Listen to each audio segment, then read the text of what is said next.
There are tales littered all across the wasteland. Some speak of ancient deities below our feet in the depths of the earth. Others speak of visitors from beyond the stars. And some caravans mention travelers collecting and sharing these legends for all to hear in their very own GNN radio signal. Welcome, Wastelanders, to the Wastecast.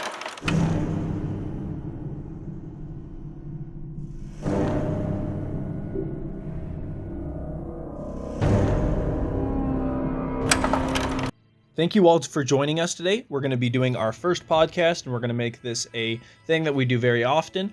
And I just wanted to say, please subscribe to these gentlemen. They're absolutely phenomenal content creators, and they both have their own specialties. So I want you to go ahead, look in the description of this video, and go ahead and subscribe to them. But right now, let's get into the podcast. Today, we are going to be doing a podcast. It's going to be the first of its kind, and I am joined by two others. First off is Navigator. Say something, man. How's everybody doing today? It's Navigator. And Cypher. Hey, thank you for having me. Glad to be here. Alrighty, so what we're going to be doing is we're going to be talking about Fallout things. It's going to be Fallout Halloween related. Anything really spooky is kind of what we're going to be talking about. We are going to be meandering off the path and talking about all kinds of random things, but they're all going to be related to Fallout. So you're in the right place if you love Fallout.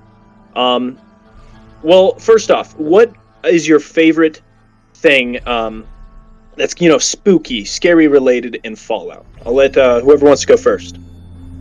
Well, I mean, I'm going to take the reins on this because I think that everybody's already thinking about this as their first idea of the spookiest stuff in Fallout, but it has to be the Lovecraftian horror aspect, if you guys know what I'm saying by that. Oh, like that's iconic. It's like, yeah. Exactly. That's what I feel like is like the true horror stuff of the game. But Cypher, if you had something that you were going to say as well, you go for it. Hey man, I'm like right there with you. I mean, the Lovecraftian aspects of Fallout are not only extremely intriguing for what they present for the lore and the implications of the world building in the games, as well as the like extended content. Like now they're coming out with board games, and there's like D&D style games as well coming out, where they take heavy inspiration from these Lovecraftian elements, and super cool, super creepy. Most definitely. I love how it's all in the background too. It's like it's never directly stated in the games, but you just like there's Quest, of course, with like Lorenzo Cabot, how he's got that thing on his head that he got in I think it was like Egypt, I believe. He got that helmet on, and it's from an ancient civilization. And if you go around 76 or even Fallout 3 or Fallout 4 at the end of the Dunwich areas, there's always like a giant statue thing. So the big I'd like to say monolithic heads. Because it's this, what was it? It's this Lovecraftian idea that there are these titans that sleep within the earth, and somehow or some way they'll be awakened one day, and they're like unfathomably large or something. But yeah, those are those faces that we see in we see it in Dunwich Boars in Fallout 4. I know that there's the obelisk at the Dunwich like district office or whatever it's called in 3. The Dunwich building in Fallout 3, yeah. It's an obelisk, and it's got skulls like attached to it, and then it's like lined around it as well. Yeah, that's so good, bro. I remember playing that for the first time when I was a kid, and that was honestly almost as scary as BioShock was. If you guys have played BioShock, but when I was a kid, that freaked me out. Going down to the depths of that building and seeing that thing was horrifying, man. Creepy. And then and then in 76, when you see the interloper, or at least like one of the interlopers, the one at the bottom of that mine. I forget what mine it is. But there's also the wait, did you say the name of the mine? Yeah, Lucky Hole Mine. Lucky Hole Mine, yeah. Oh, funny, it's lucky. But there's all those Titan faces surrounding it too, but they're slightly like smaller. I always thought that was cool. Yeah, definitely. And then when you go to those places, not only is it like, you see those giant statues and stuff, but there's always like an audio thing, like a murmuring, really, disembodied voices, and they're deeper. And they're always, you can't hear what they're saying, of course, but it's always just weird, creepy stuff. And it's Did you guys ever think that the interloper is gonna like go anywhere? They have all this stuff for it in the game, but I feel like they didn't really capitalize on it too much. Maybe they want to keep it that way. I don't know. Do you guys have any ideas on that, about the interloper, where they can go with it? I don't really have Yeah, I don't really have any ideas. I'm very unfamiliar with Fallout 76. My specialty is like in the first is like the Obsidian Fallout games, like Fallout 1, 2, and 3. And I obviously know a lot about 3 and 4 as well, but never got enough into 76 to play it a million times all the way through. And I'm actually not sure if that's a game you can beat. I know there are storylines that you can wrap up and stuff, but as far as my interloper knowledge goes, I'm not qualified to speak on this or really even theorize on it. I'm not qualified to speak on anything. No, but I will say this: no, there will never be an end to the grueling gauntlet that is 76. There's always something to grind for, always something to unlock. But no, the interloper. I mean, and this is, Neo, I'm sure that you're at least somewhat familiar with it, but for those of you who aren't, the interloper is this, like, I guess in layman terms, weird alien that is located in like 2 or 3 different places around the map in these weird caves and stuff like that. And there's like notes and stuff that show that people were worshiping it or waiting on its coming. And that was around like during Wastelanders, maybe even before that. But they kind of made it seem like it was going to be this looming threat, that the interloper was coming, it was going to do something, and then you actually see it. And I just feel like they never went anywhere with it. They went more like the cryptid route with the Wendigos and the Blue Devils and stuff like that. But that was I want to say the most prominent Lovecraftian horror aspect that we see in 76. And although they didn't really go anywhere with it in the other games as well, I feel like they really could have done something with it in 76. But anyways, I'm rambling on. Did you want to keep talking about, I mean, like Cypher Waste, did you guys have anything else to say about the Lovecraftian aspects of it, like Dunwich Boars or anything like that? So I'm going to be honest, it's my favorite, and I wrote quite a bit about it. Waste, take the lead, man. Say what you're going to say, bro. I went crazy nerdy on it. I'm not even gonna lie, guys. So my whole favorite thing about Fallout is the cosmic horror, right? Which is the Lovecraftian horror, which we were just talking. And I love how there's always. I'm not. I know what you mean by like you were wanting to know what they're gonna do with it, but I'm almost wondering like I want them to always add to it, but I want it to be subtle because it's nice to know that there's like a background lore. You know, we got the first Lorth Brotherhood, Enclave, all that shenanigans going on, and then all of a sudden there's just this random rabbit hole of interloper and all these ancient creatures and stuff that came before, and it's really amazing to me. And I wanted to mention some things real quick. So we got the the Krebeknev, which is like I'm pretty sure I pronounced that right. I don't know. It's that book. I mean, I'm sure you guys have what it is, right? Mm-hmm. Okay, cool. So it's that book that you get. And anyways, it's got some crazy powers because the Jamie, who was one of the dudes that was investigating the Dunwich building, looking for his dad, he said he picked up that book and it was hot against the stone. So it has some definite powers. And then I also wanted to say I was going around these places, before we started, and I was just notating stuff, and I noticed a common theme. There was obelisks and murmuring, like I said, and then Navigator, you're gonna know this one, but the deep, right? How there's that little interloper. Yes. Yep. Okay, so I noticed something, and I needed. I feel like you know more about 76 than either of us do, and what I wanted to ask you is, those glowing plants that are all around it, right? Yeah. Mm-hmm. Are those located anywhere else in the game, or are they exclusive to the deep? So, I know the plants you're talking about. I have a picture of them in my brain. The thing is, I couldn't exactly tell you if they're located anywhere else. However, it'd be very easy to find out if they were, because if you can go up to them and like take them, obviously that's a thing where it's like they're obvious. You know what I mean? Like you can take like a lot of flora and fauna and like pick them up, but I don't think that you can pick those up. And I'm not sure if this was so you can't. So if this is the direction you were going in, are you trying to say that that flora is somehow related to the interloper and those are growing from it? Is that what you're kind of getting at? Yeah, I'm thinking so. And another thing I noticed is when you're in that same chamber with it, there's like this black ash that goes around. And I didn't really notice that until today. And I wrote it down. I was like, what is this? And I noticed there wasn't much, there wasn't like a noise around it or anything. At least I didn't remember. I just remember seeing the ash coming around and then all those plants. So I wonder if it's just like a deep biome, the biome of the deep is like unique and that's what it is. But if you look at the actual like the structure, not the flower parts of it, but like I'd say like there's the tree, there's the bark and all that, and then there's the leaves. I'm talking about the bark area of that plant, and it's similar looking to the interloper. Is what I wanted to say. And it's wonderful that the power of the internet, because as you're talking, I'm going to look this up and look at a picture of it and see if we can kind of find anything. But okay, so yeah, I'm looking at this here, and yeah, I see those. So you're talking about those like kind of pinkish plants that are growing around it. They glow in the dark. Yes. So in my memory, you cannot like take those up. I know that you said that. And kind of given their like shape and structure, I guess, I think that it wouldn't be too far-fetched to say that it could be coming from them. The other thing, though, is that there's like a lot of stuff going on down there. Like at the bottom of the deep, there's like that green like liquid or something. You know what I mean?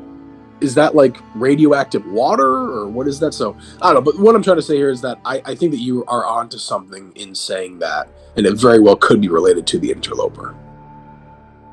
Yeah, I don't know. I mean, I'm just throwing it out there. I feel like it is personally, but if we think about it, it wouldn't be very far-fetched to assume that, but we'll just have to wait for them to add stuff to it. I mean, honestly, I'm looking at this. That could be a topic on its own. The Deep as a whole. It's a very unique place. Game, but I've been dying to do some more videos on this stuff, but I always like there's like so much. There's so little to work on, so I figured it'd be just dope to get it all out in a podcast. That's true. Oh, you know what? The best videos, in my opinion. He does. He does. I made a video on Silas the Centurion from New Vegas, and there's like so little information about him, but it ended up being like a 15-minute video or something. Hey man, that's one of the beauties that I've found with not only the game, but I guess just kind of like the human brain. It is so interesting that you can look at something that might seemingly be so small, but given context and location or dialogue, stuff like that, even if you are only given a small amount of tools to work with, you can really like capitalize it and expand it, just kind of using like your own personal knowledge. Is that what you're saying there, that like there wasn't a lot of information on him, but you kind of filled that up with other stuff, and didn't even have fodder?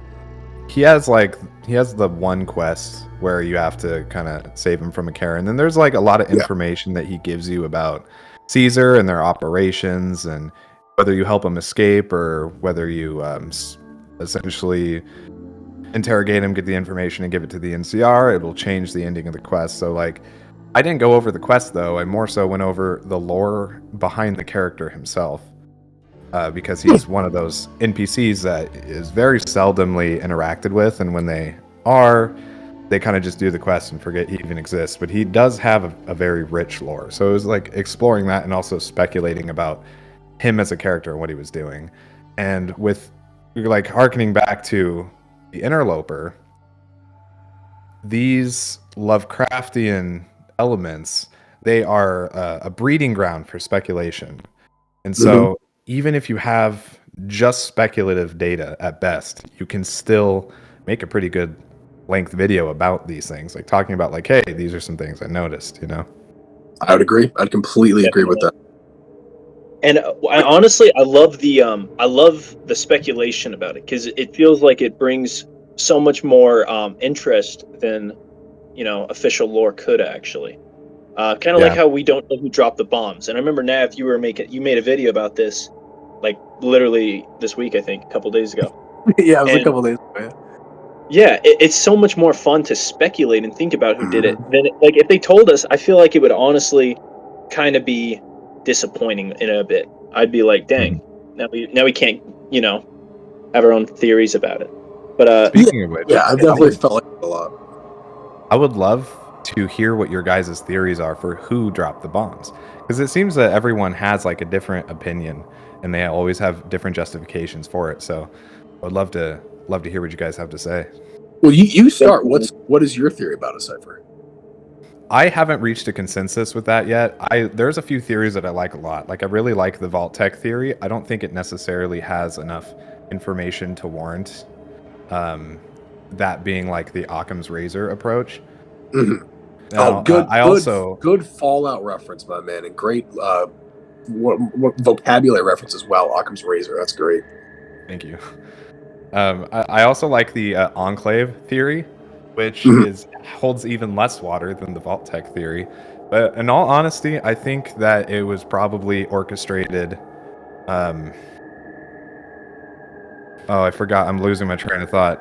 I think it was probably either America or China. Like, I don't think there was a big.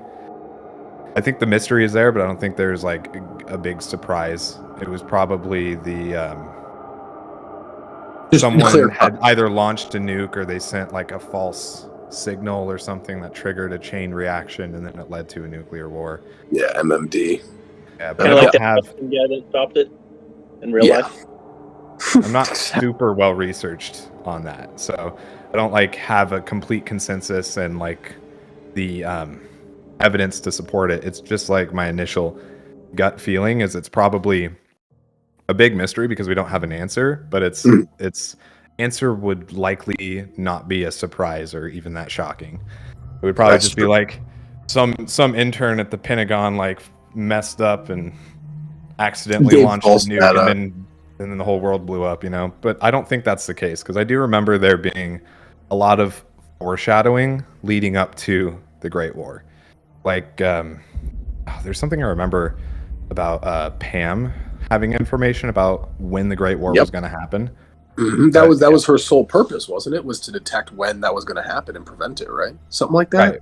But she's a predictive analytical machine, so I don't know if that prediction was based on arbitrary data that she was collecting, or if it was like a confirmation because she was being used to predict like how the Great War would unfold, and they, you know, more data you can input, like when the Great War happens, how long it's going to last, who's going to be involved, all of that would be really useful to an analytical machine. So 100%. It's one of those. It's one of those things. I love all of the theories, and they all hold weight in their own merits. I'd agree too. There I think there was like one of like the alien one or something. I think is a little out there. Like the aliens did it, but no, you're definitely right. They all kind of hold weight in their own respect.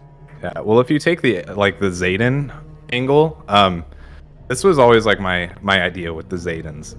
Their mothership has a laser that just obliterated an entire like country when it was used.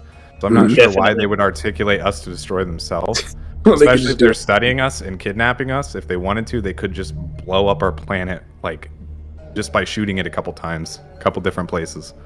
And let's think about this. What if they get way more data if we were all alive and not nuked? Because I feel like they were getting so much more data and stuff. You got all the clean samples, not everything's dead. Yeah, no feral ghoul testing. Maybe they wanted to collect things like ghouls and super mutants, but if that were the case, then you would probably see more of them in the Mothership Zeta DLC, if you consider it canon. I do, but a lot of people don't. You know, when I play the games, I play with Wild Wasteland on, so I almost always run into Zaydens. Exactly. Oh man, yeah, I love that. Wild Wasteland, good memories. So about the Vault-Tec one is you know in the Bomb and Megaton how it's got the Vault-Tec logo? Yep. I wonder. A popular theory is that Vault-Tec launched the nukes, and I don't think they launched the nukes. I think they just sent one nuke, and obviously it was a dud, but it was still able to explode, as you can see, because you can destroy Megaton. So I don't know why they would put an actual live bomb there if they were just going to try to spook people into buying more vault spaces. But that was just that was the only reason I would ever give the Vault-Tec one credit, is that they accidentally started it. But other than that, for my personal theory of who started the Great War, honestly, I have no clue. I wouldn't be surprised. No, I wouldn't think it would be the Enclave, because the entire point of Project Purity is to get rid of all the Wasteland mutants and all that, and so there's no point they would start nukes to make mutants unless they wanted to, you know, make the world smaller of population, and then wipe it all out, and then repopulate as the Enclave so that they could be in control. It seems like a pretty dumb way of doing it, to be honest with you. But I mean, there's always that. Did you ever watch the Resident Evil films? No. So I haven't seen the films, but I'm somewhat versed in it. But continue. I apologize. So this is a little bit spoiler territory for if you want to watch the films, which I don't recommend because I think they are very not very good.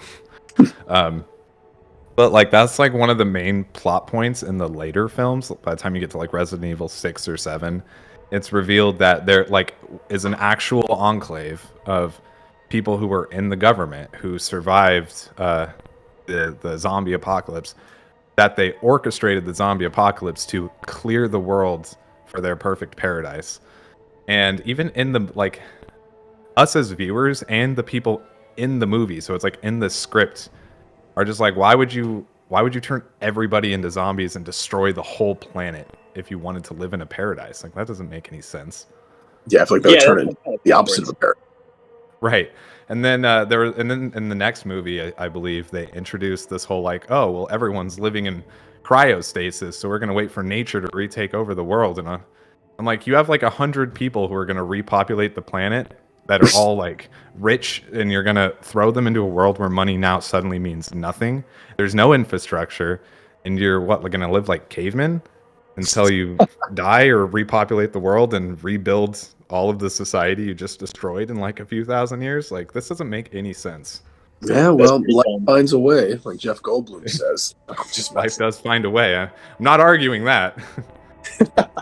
No, that's a good point though. But the thing I was going to say though is that I feel like if it was the Enclave that did it, and this is more from like a real life, I guess, kind of historical standpoint, I feel like for the government, you need people to buy your stuff and to work for you and do your jobs and stuff like that. So I feel like they wouldn't want to reduce the population, or maybe, or at least not just get rid of the citizens of the U.S. because I feel like they need them for stuff like that. But the thing I was going to say though, and I guess my opinion on it, I wholeheartedly believe that Vault-Tec started the war, 100%. I know, and you are correct in saying that idea doesn't have a lot of weight, but given the testing and everything that we've seen that they do, that they would have done anyways because they're underground and in vaults, I feel like they were just like, okay, we're going to be underground. There's no moral or ethical rules that we have to follow anymore because there's nobody there to enforce it. So we're going to, and I mean, Waste, you said that you think they might have sent the bomb. I feel like they maybe had, or maybe possibly like convinced somebody to do it, or fed information that would have angered the Chinese or angered the Americans into launching the first nuke or something like that, and then they could just hide away in their vaults down below. But that's pretty much all I got on that. But I think Vault-Tec's they're a bunch of evil guys. I don't like them, and I wouldn't put it past them to have started the Great War. That's how I feel about it. Another thing I want to say. Go ahead. Go. Okay. The nuke they have, why would they put their own logo on it? That just sounds really dumb to me. Like, if that's just going to be right back, be destroyed. Yeah. So, and I'm assuming where Megaton is, if you think about it, it's right next to, the Capitol.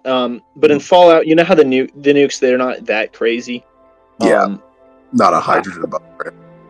Yeah. Would you guys imagine that they dropped it? Because they dropped it. It was near Vault 101. I wonder if they were going to test the structure. I have no idea. I'm trying to rationalize why it would be there. Maybe a bomber, a U.S. bomber accidentally dropped it. I don't really see what makes sense of why it would be there and why Vault-Tec would have made that bomb. Well, something that might have happened, which there might be evidence for this if you look into it. I haven't, but arms dealers typically will like play both sides of the market. So if you think about in terms of Vault-Tec, they get the government contracts to build the shelters, right, to survive a nuclear apocalypse, and then they have all the materials there already. Because they're making like nuclear reactors that power these places. They're making these steel structures. So they can then use their manufacturing to also produce nuclear weapons to sell to either the American government or foreign governments, to essentially play both sides of this market. Now that makes sense.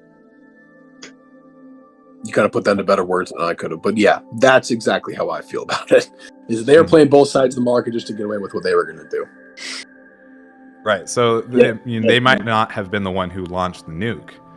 It could have been like a nuke from China, or with the way. Actually, no. I think the nuke that's in Megaton itself has to be dropped specifically from a bomber, because we know that China had submarines, and submarines, I believe, use a more silo-shaped missile. I don't think they can shoot like the little boys from them, but it is the Fallout universe, so you could do pretty much anything.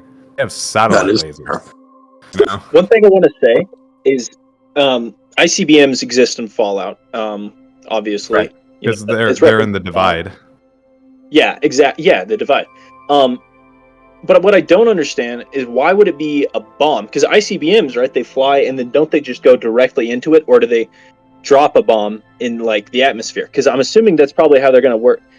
I don't know. Because if you think about it, what I'm trying to say is, in Fallout 76, when you launch a nuke, it's an ICBM. You can see that spearhead missile, and it goes. But if you actually watch it when it's dropping, wherever you nuke, it's an actual bomb, like a megaton, nuke-shaped bomb.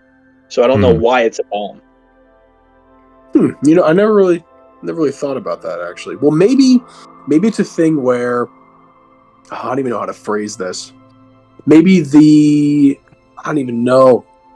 Oh, well, you know what it could be, for one, is the art style, the changing of the art style in Fallout 4. But then again, no, because then there's that random encounter in 76 where you find that megaton-style nuclear bomb that you can, like, defuse. That's confusing.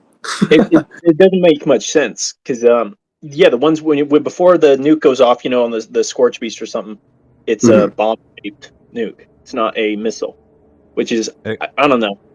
It could have been that their missile technology capped out, and as soon as like the atom was split, where the theoretical Fallout timeline splits from our own timeline, it could have been that the people of the world were just like, this is it. This is like the peak of military power, and then maybe they created nuclear bombs to be a little bit more powerful than the original ones that were invented.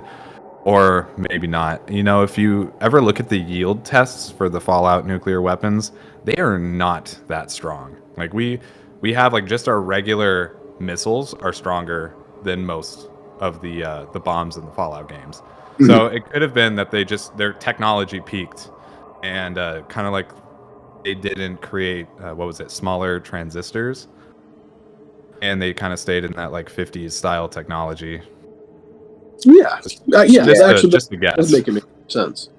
But I can see how that would work, and I would honestly explain it. But I don't know, given this game and the retcons and all that, I have no clue. No, it's true. Yeah, it's hard.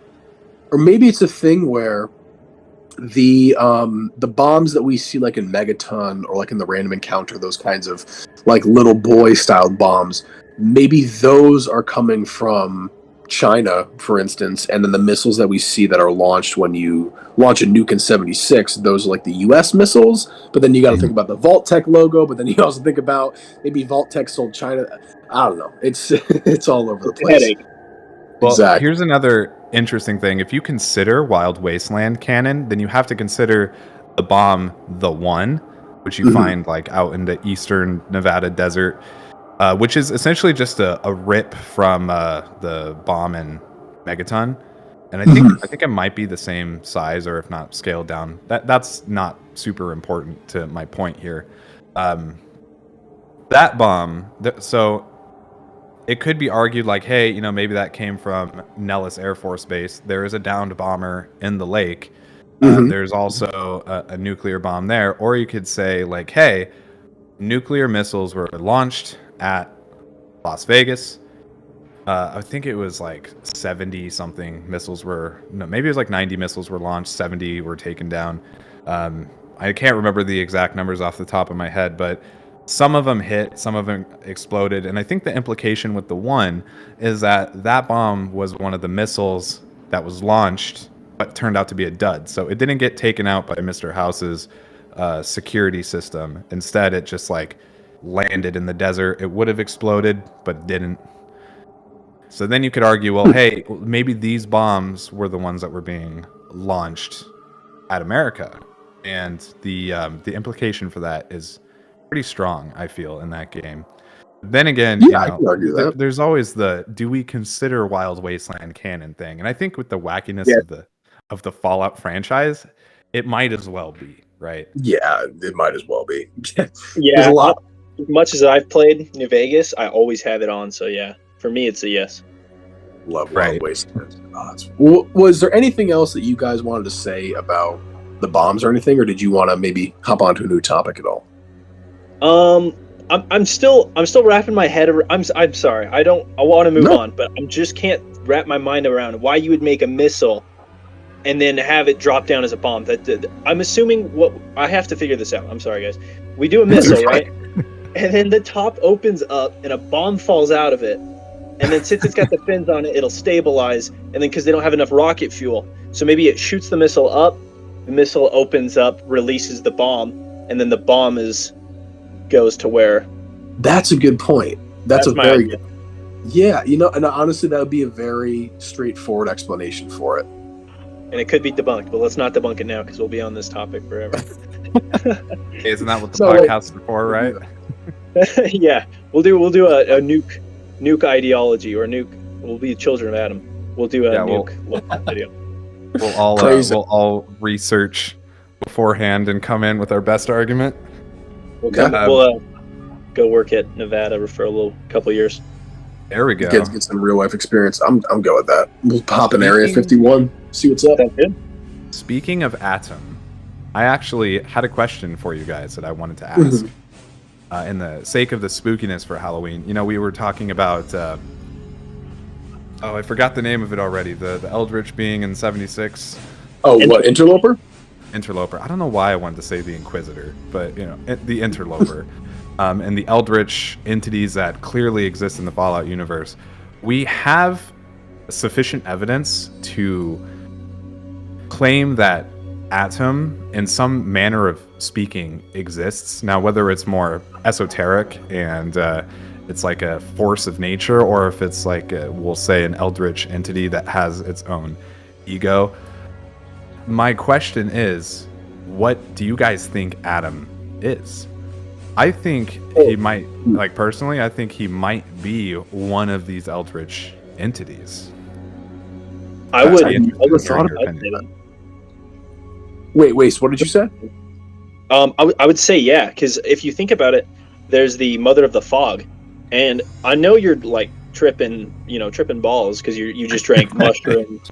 You know what I'm talking about, Far Harbor, real quick, just so you guys. Yep. Okay, cool. So you drink that water, right? And at first you're like, man, I'm crazy right now. I'm hallucinating like crazy. But the thing is the hallucination takes you to an actual place and then gives you actual answers. And lets you, because I forgot what you have to do. You have to grab that mother icon and that bunker thing, and there's the periodic table of elements. And then what she does is she stops creatures from attacking you. But I mean, they could be fake, so they could be a hallucination. But yeah, I definitely, especially with the ghouls. What were you saying, Bo? No, you continue. You were saying something. Sorry, it's if we were here face to face, I'm sure it'd be a lot more. You know what I'm saying? Because I feel like I'm cutting you guys off, and I feel so bad. And no, don't worry about it. That's how it is. Yeah, don't worry about it. Yeah, what the thing is it'd be so. What was I saying? I was talking about the Mother of the Fog, the periodic table of elements. Some ghouls, maybe. I think I heard that. Oh, ghouls! Yes, thank you, bro. Yeah, the ghouls. So, have you noticed that it seems to be that the ghoul technology there was able to make ghouls before the war, specifically Eddie Winter. But I wonder if the ghouls are interconnected, through Adam maybe, or because what's his name? It's Ugg. I have it written down. Ugg-Qualtoth, whatever that is. Ugg-Qualtoth. Yes, the ghouls were worshiping that, and within Dunwich areas. So I'm wondering if he has something to do with it, or he's maybe another name for Adam, or something like that. I don't know. Maybe the real name for Adam. Yeah, maybe. That's something to think about. Given what we're talking about and all the Lovecraftian stuff and the Dunwich whatever, I think that it would not be so far-fetched to say that Adam is like an actual, not like being or but just some kind of entity. But yeah, that's what I'm saying. I don't think it'd be so far fetched to say that there's another like kind of supernatural esque entity in the games, that being Adam. And what was the name in Cypher? You pronounced it correctly. What was the name that he was trying to say? Ug something. Ugquiltoth.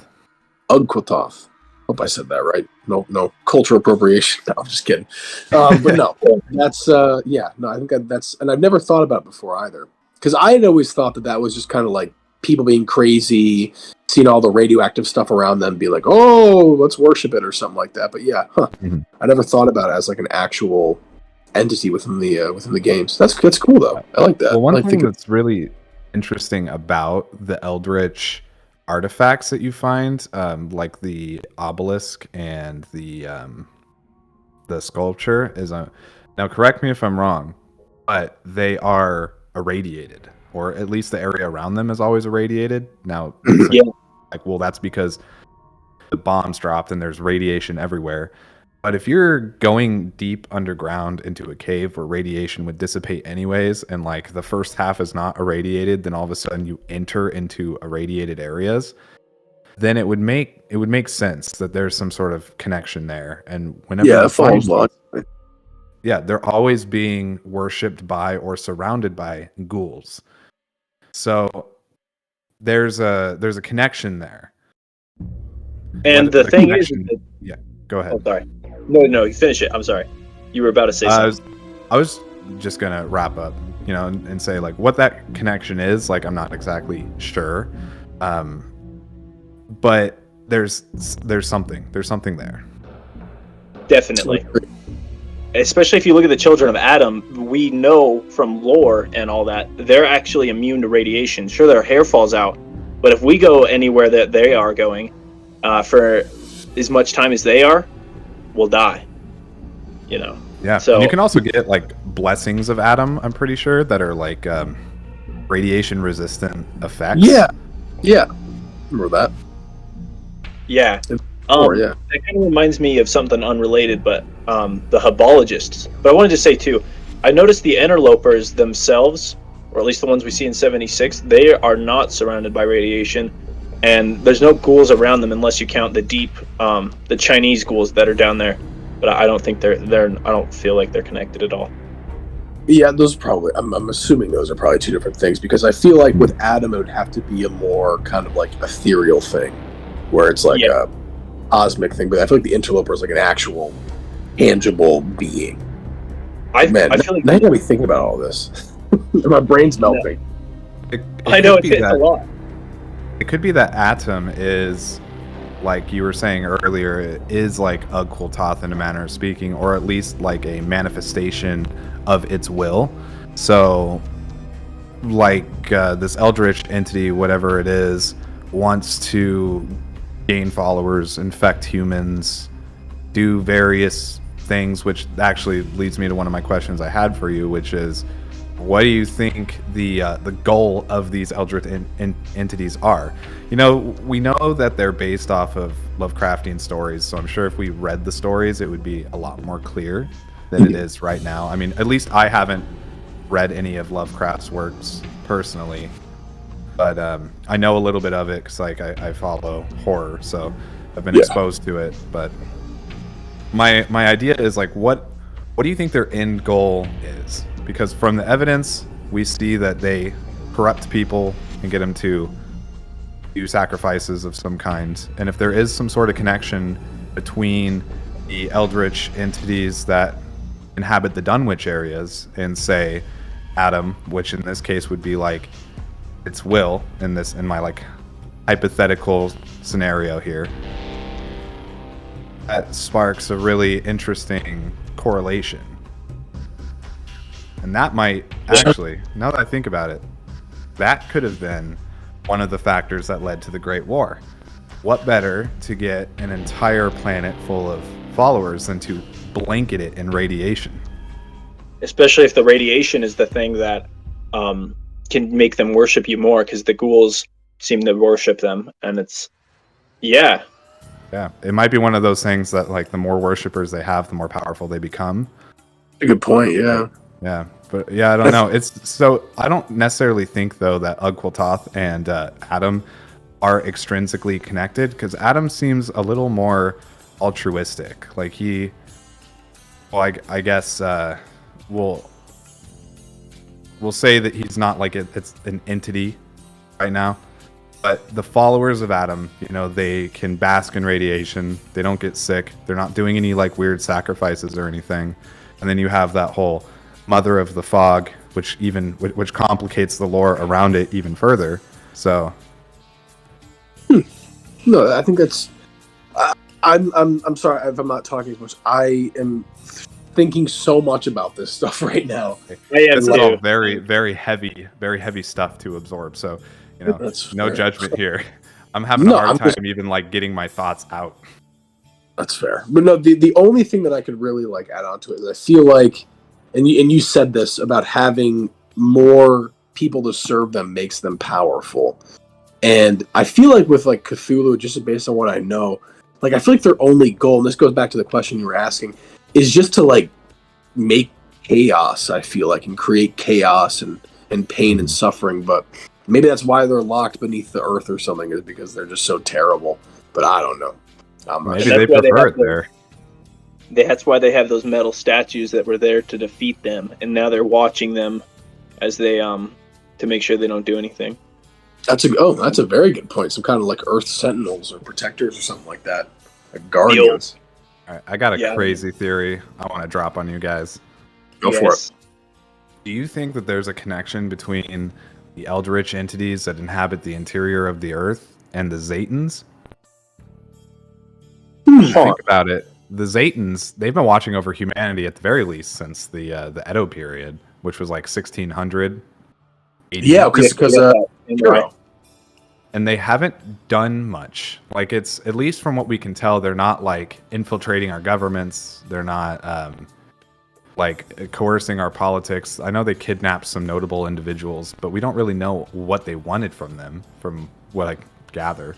Again, a lot of this is going off the Mothership Zeta DLC. If you even take that out of the ring, we have confirmation that they're at the very least doing something on Earth, because they're in 76. They're also in New Vegas.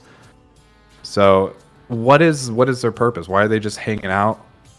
What are they doing? If they have the firepower to destroy this entire planet, maybe, and this is just a theory with no real evidence, just drawing speculation. It's copyright. Maybe they are somehow related to the eldritch entities. Like, they could be like some silent protector of Earth, or maybe they're waiting for the eldritch entities to destroy the world so that way they can cull them and take over. Or there's like any manner of speculation you can draw from that line of thinking. It could be like that, where these things are like the Titans or the eldritch beings are some kind of cosmic things that have been seen before by the Zatans, and then maybe they like ran to Earth and went into that slumber or whatever, and then the aliens are kind of like watching over.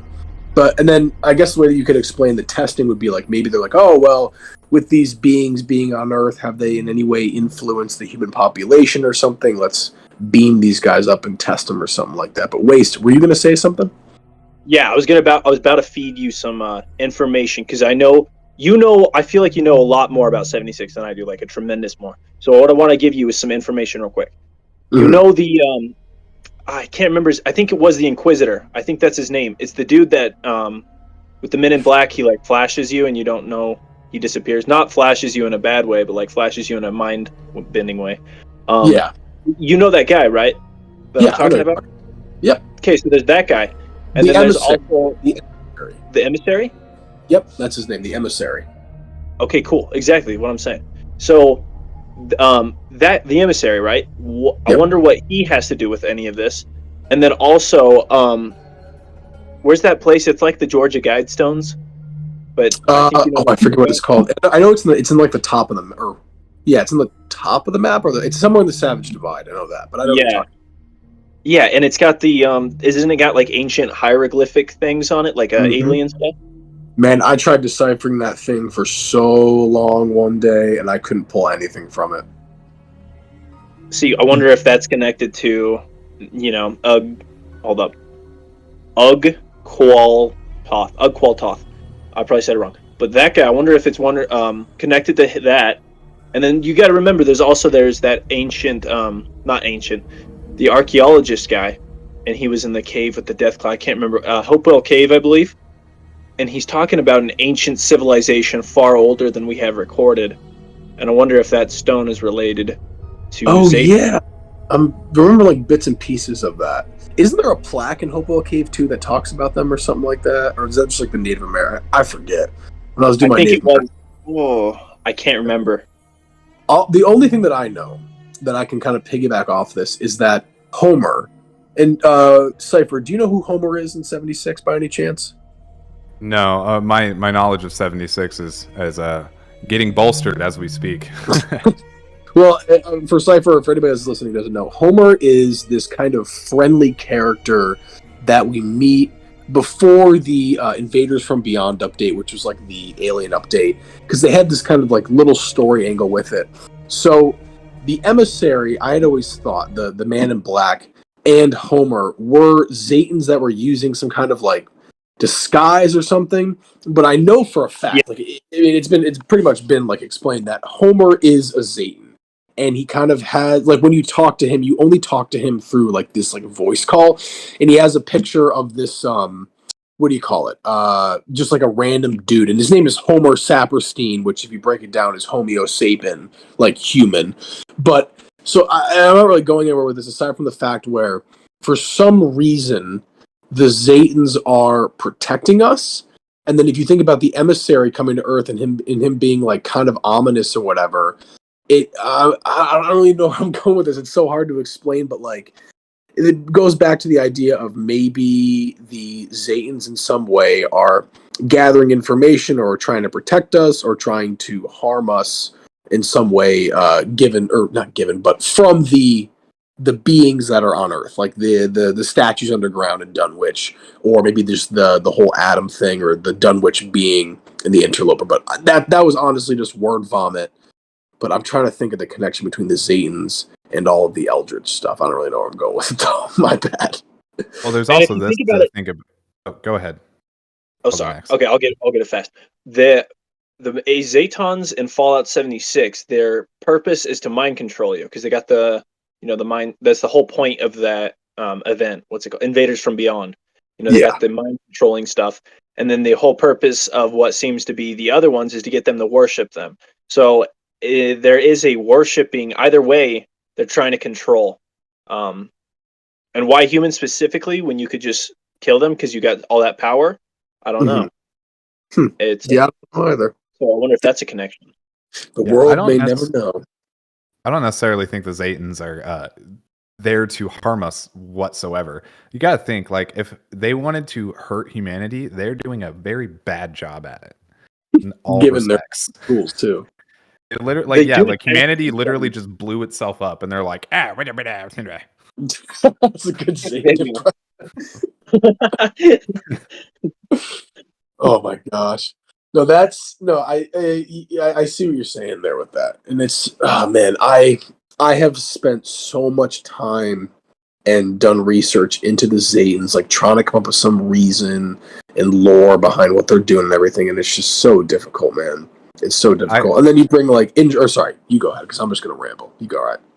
I have an idea, and maybe this will be foreshadowing for the listeners for this first podcast episode. But I think we should all get together and do a video, like a collaborative video about this specifically. What are the Zetans' goals, and are they connected to the Eldritch entities?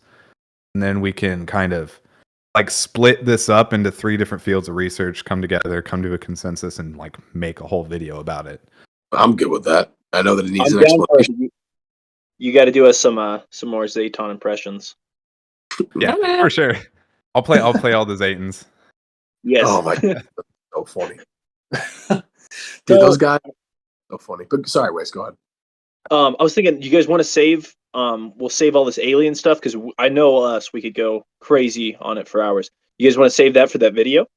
Yeah. Go with that. There's more topics we can talk about. All right. What do you guys want to talk about?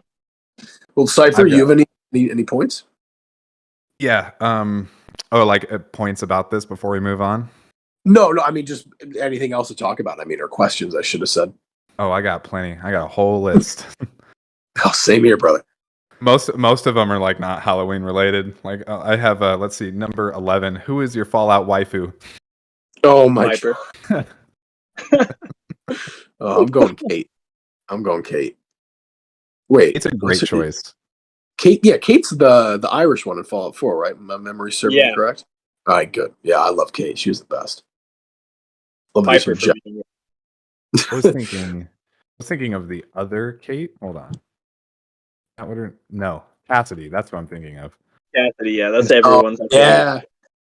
What is it? Rose of Sharon Cassidy, right? Is that her full name? Yeah, Rose of Sharon Cassidy. Oh, I miss New Vegas, man. Makes me bring back there. All right, well, how about this? On a kind of spooky themed, what do you guys think about liminal spaces in Fallout? And do you know what I mean when I say that? Yeah. Yes. So for anybody who doesn't know, and I have the definition here, liminal spaces it's kind of an internet aesthetic. Liminal spaces are empty or abandoned places that appear eerie, forlorn, or surreal. Liminal spaces are commonly places of transition pertaining to the concept of liminality. I don't know, that was kind of a big brain explanation for it, but just the idea of going into a building and I mean it's just like a normal room, but the fact that it's devoid of life and maybe the music or the noise and the fact that it's just you, that alone is just terrifying. And that's something that we can find through pretty much all of the Fallout games. Would you guys agree in saying that? Like you walk into those places and you're like, just alone this place is creepy. Even if it's like a bowling alley or something. Oh, I for got sure. 3 specifically. And it's What do you got? First off, Vault 88, right? That's the one you can build. Yeah. Mm-hmm. That one, I'll build it, I'll go crazy. I'll be listening to scary stories. I'll be building my entire vault. And then I'll start sectioning vaults off, especially because I get into SCP phases every once in a while, and I'll download some mods. Don't we all? Oh my God, bro's turning into Vault Tech. And I'll section spaces off because I'm like legit, like this is legitimately creepy. There's no NPCs spawning at all. None of my dwellers are going down here. And this place is creepy. It's completely filled of where like it looks like there should be people there. Everything's perfectly set. There's no people there. And then the music it's the cave sound. So it's just empty cave and rock shuffling. And I'm like, damn, I hate this place. And then the other place it's gonna be really really niche, really specific. Have you guys ever had the Fallout 4 Creation Club pack, the VR workshop? I personally have it. Okay, so inside there, it's just an empty landscape. Like it's literally the bottom is just text, like I don't know, like just computer graphics. I guess it's just grid lines, really, and it's all black and then blue with grid lines, and it just goes on forever. Like obviously there's a border to it, but it looks like it goes on forever. And then there's also like an island, and it's completely devoid of all life, and it's just so creepy. Oh God. Yeah, I'm picturing that. I mean, I haven't seen it before, but I'm picturing that in my head, and that would be absolutely creepy. And it's a workshop. You can build in there, and it's like, oh God, I'm scaring myself. Just standing here.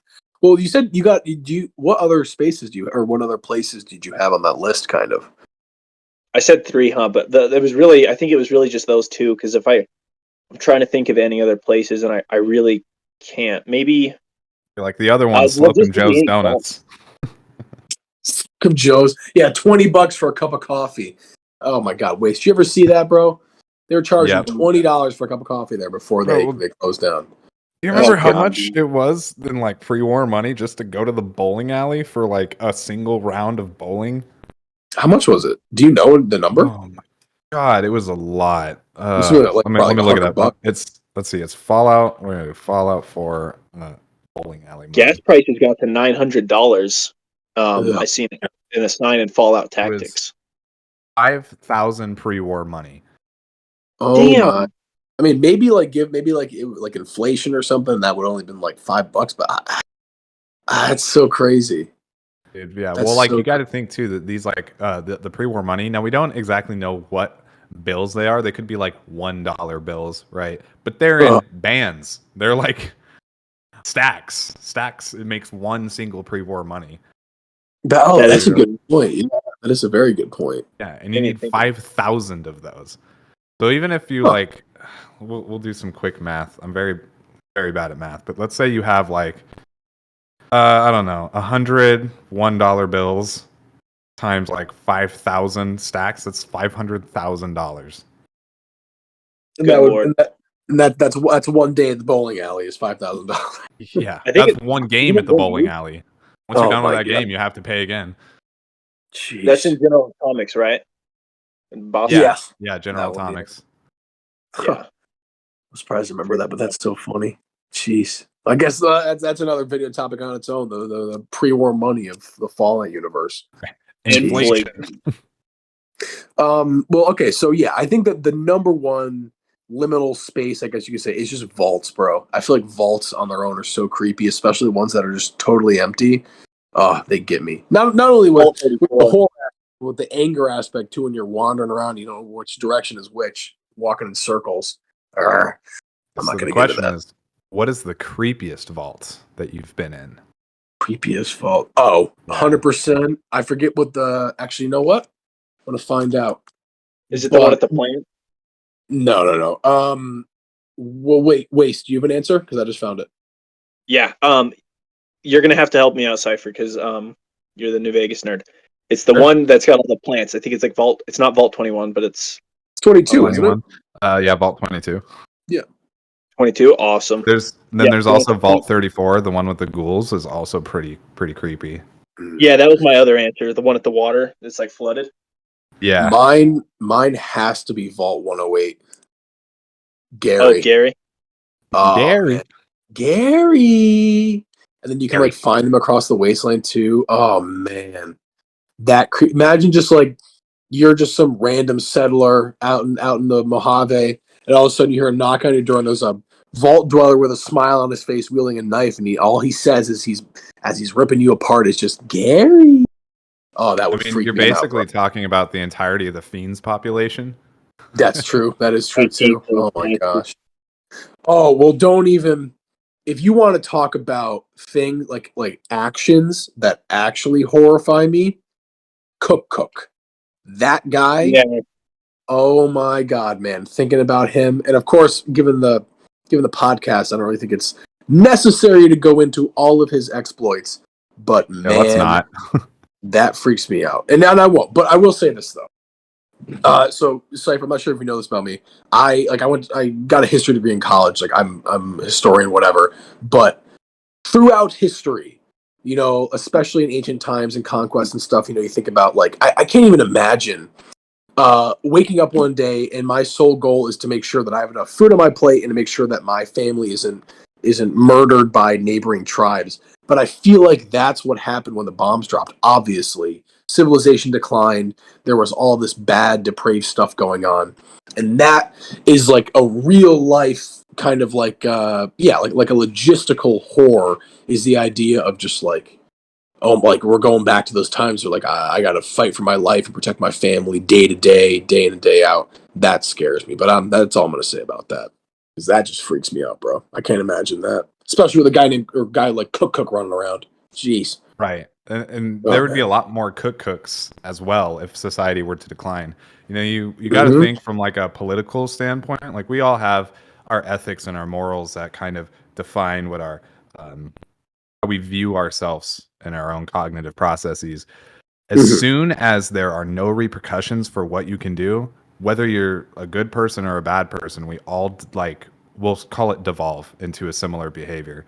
So there have been like psychological studies done throughout the last 60 years on this where they'll do something simple. They'll have like you answer questions and you get $1 for every question you answer, but no one like checks to see how many questions you answer. You just tell the person when you're done, like, oh yeah, I answered this many questions. And every single person in those studies will exaggerate the amount of questions that they've answered to get more money. Now, in the curve is like where people who are very honest in character will exaggerate a little bit. They'll exaggerate by like 3 questions, get $3 extra. Whereas people who are less, they value honesty less, they do it about equal, but a little bit more in some cases. So they'll say like, oh, I answered 5 or 6 questions, right? Get a few extra dollars. And, you know, it might be like the questionnaire was like 30 questions. So it's not like a huge amount more, right? That just goes to show that, like, as much as we want to keep society nice and calm, the minute that consequences are taken away, it will immediately devolve. And people like Cook will pop up over and over and over again everywhere you go.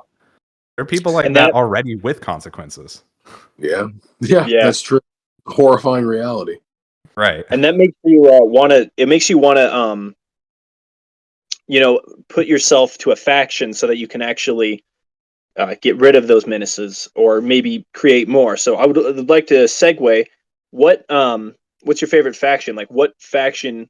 I mean, we know yours, Cypher, but I want you to describe why you like that faction. Like, why do you guys love this faction, and why do you think it's the best choice? I'll let you go first, Cypher. My favorite faction, believe it or not, are the Desert Rangers. Those are my absolute favorite. Yeah. So I know, like, I'm the Caesar's Legion guy, and I am a big fan of Caesar's Legion. But from a logistical standpoint, if this were real life, I don't necessarily think that their, we'll say, business model is gonna work very well, and it's not very ethical in my opinion. So there's some room for improvement there. But I think the one faction that had it nailed from the beginning were the Desert Rangers. I'd agree. Yeah. That's awesome. So, well, for the listeners, would you care to elaborate a little bit on that as to why? On the Desert Rangers. On why it's the Desert Rangers.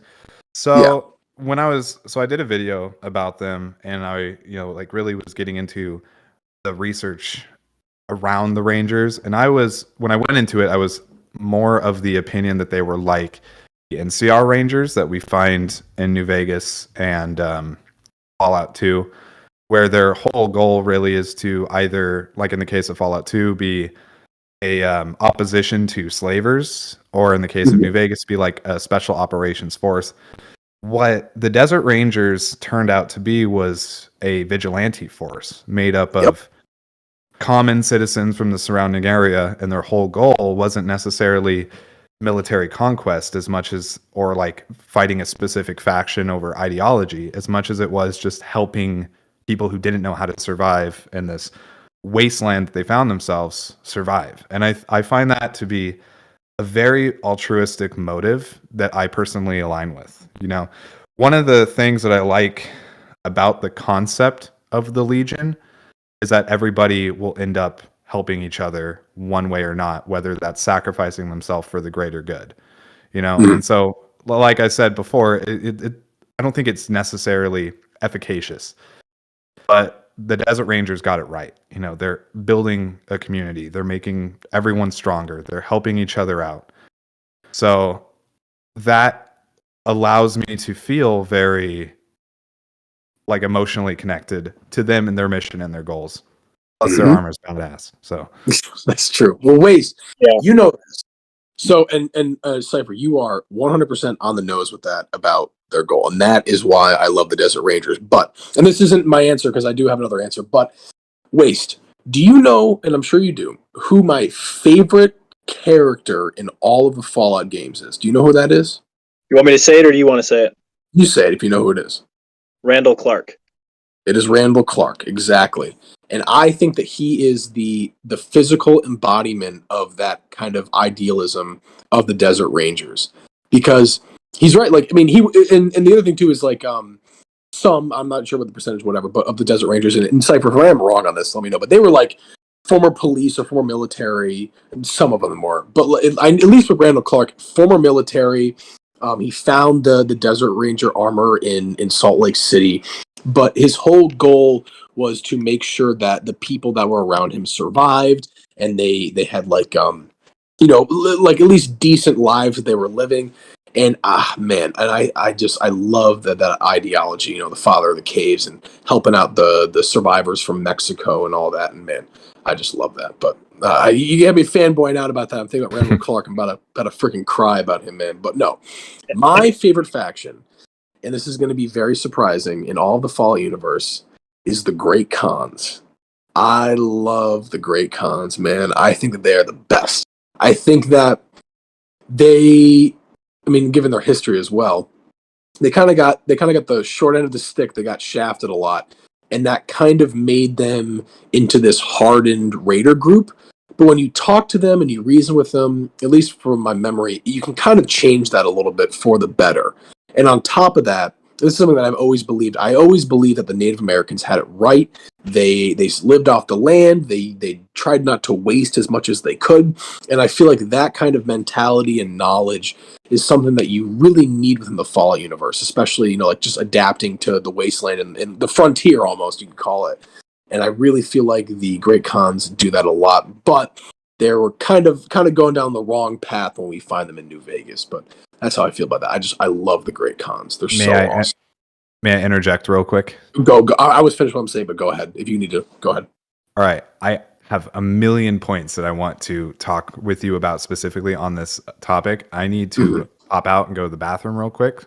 Go for it. And come back. So I would love it if you guys, kept talking, kept things going, and I could just pop back in and start sharing some of my thoughts, because I too am a huge fan of the Great Khans, and I actually have a Great Khan speculation video for you, Navigator, that I think. Oh, I gotta check it out, man.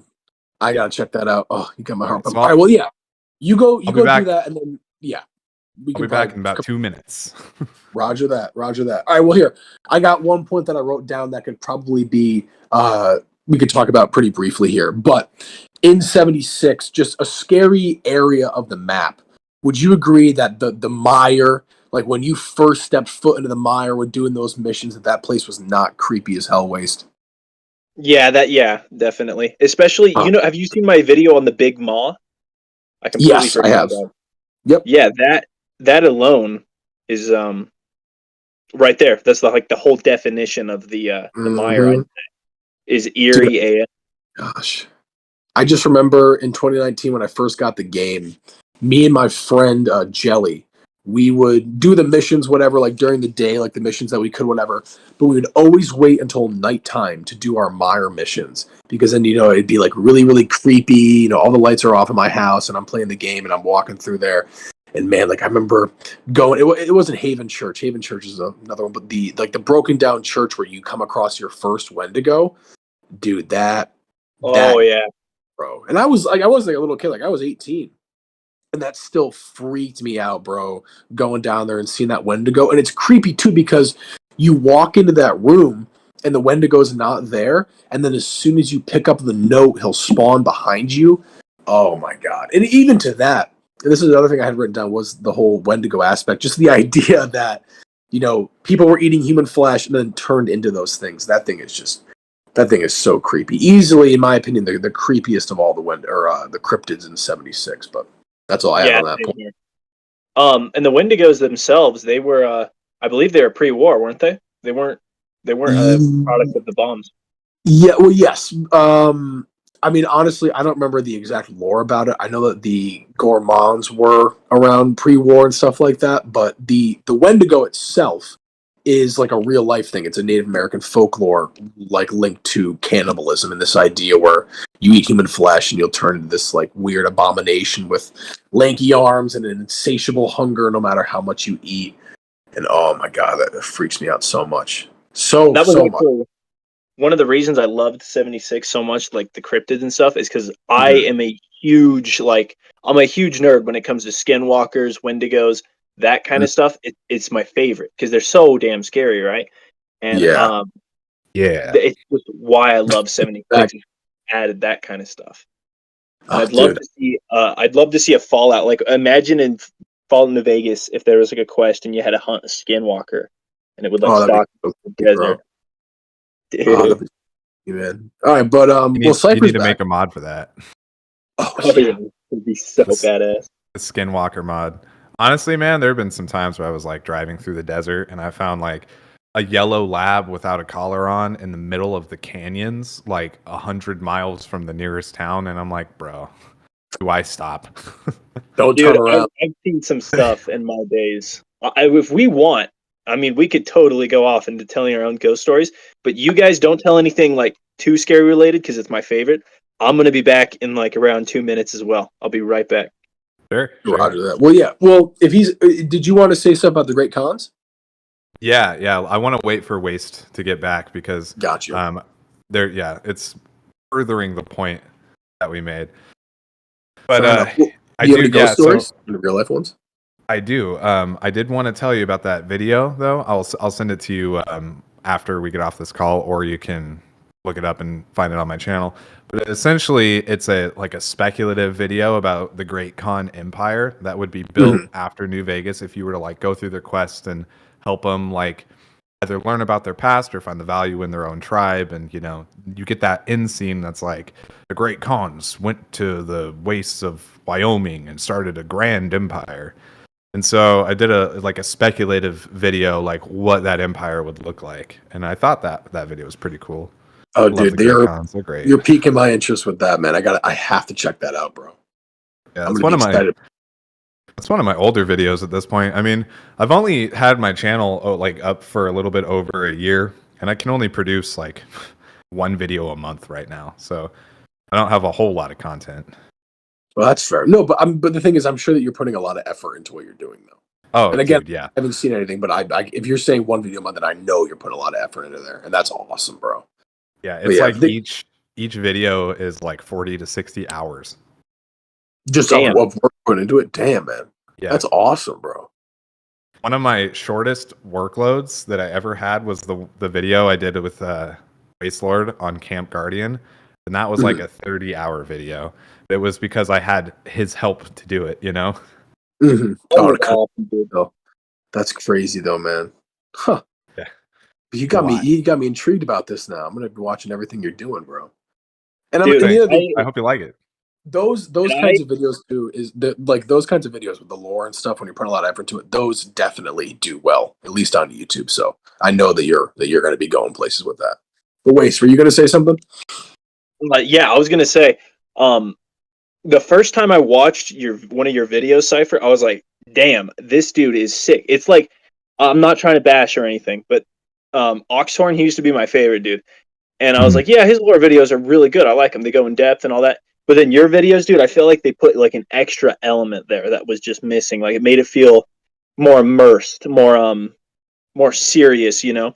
And I was like, bro, this guy is crazy. And then I looked and I was like, how in the hell does he only have, I think I followed you when you had like only 1,000 or 2,000. And I remember, I was like, how do you only have this amount? Because this is insane amounts of effort.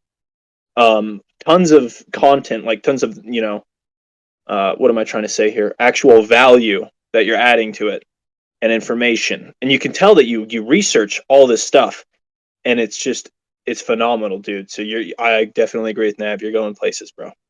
Well, yeah, bottom line for all the listeners, go subscribe to Neo Cypher right now. Oh my god. I'll do more Zayton impressions for you, I promise. Yes. Every video will start, I'll be like,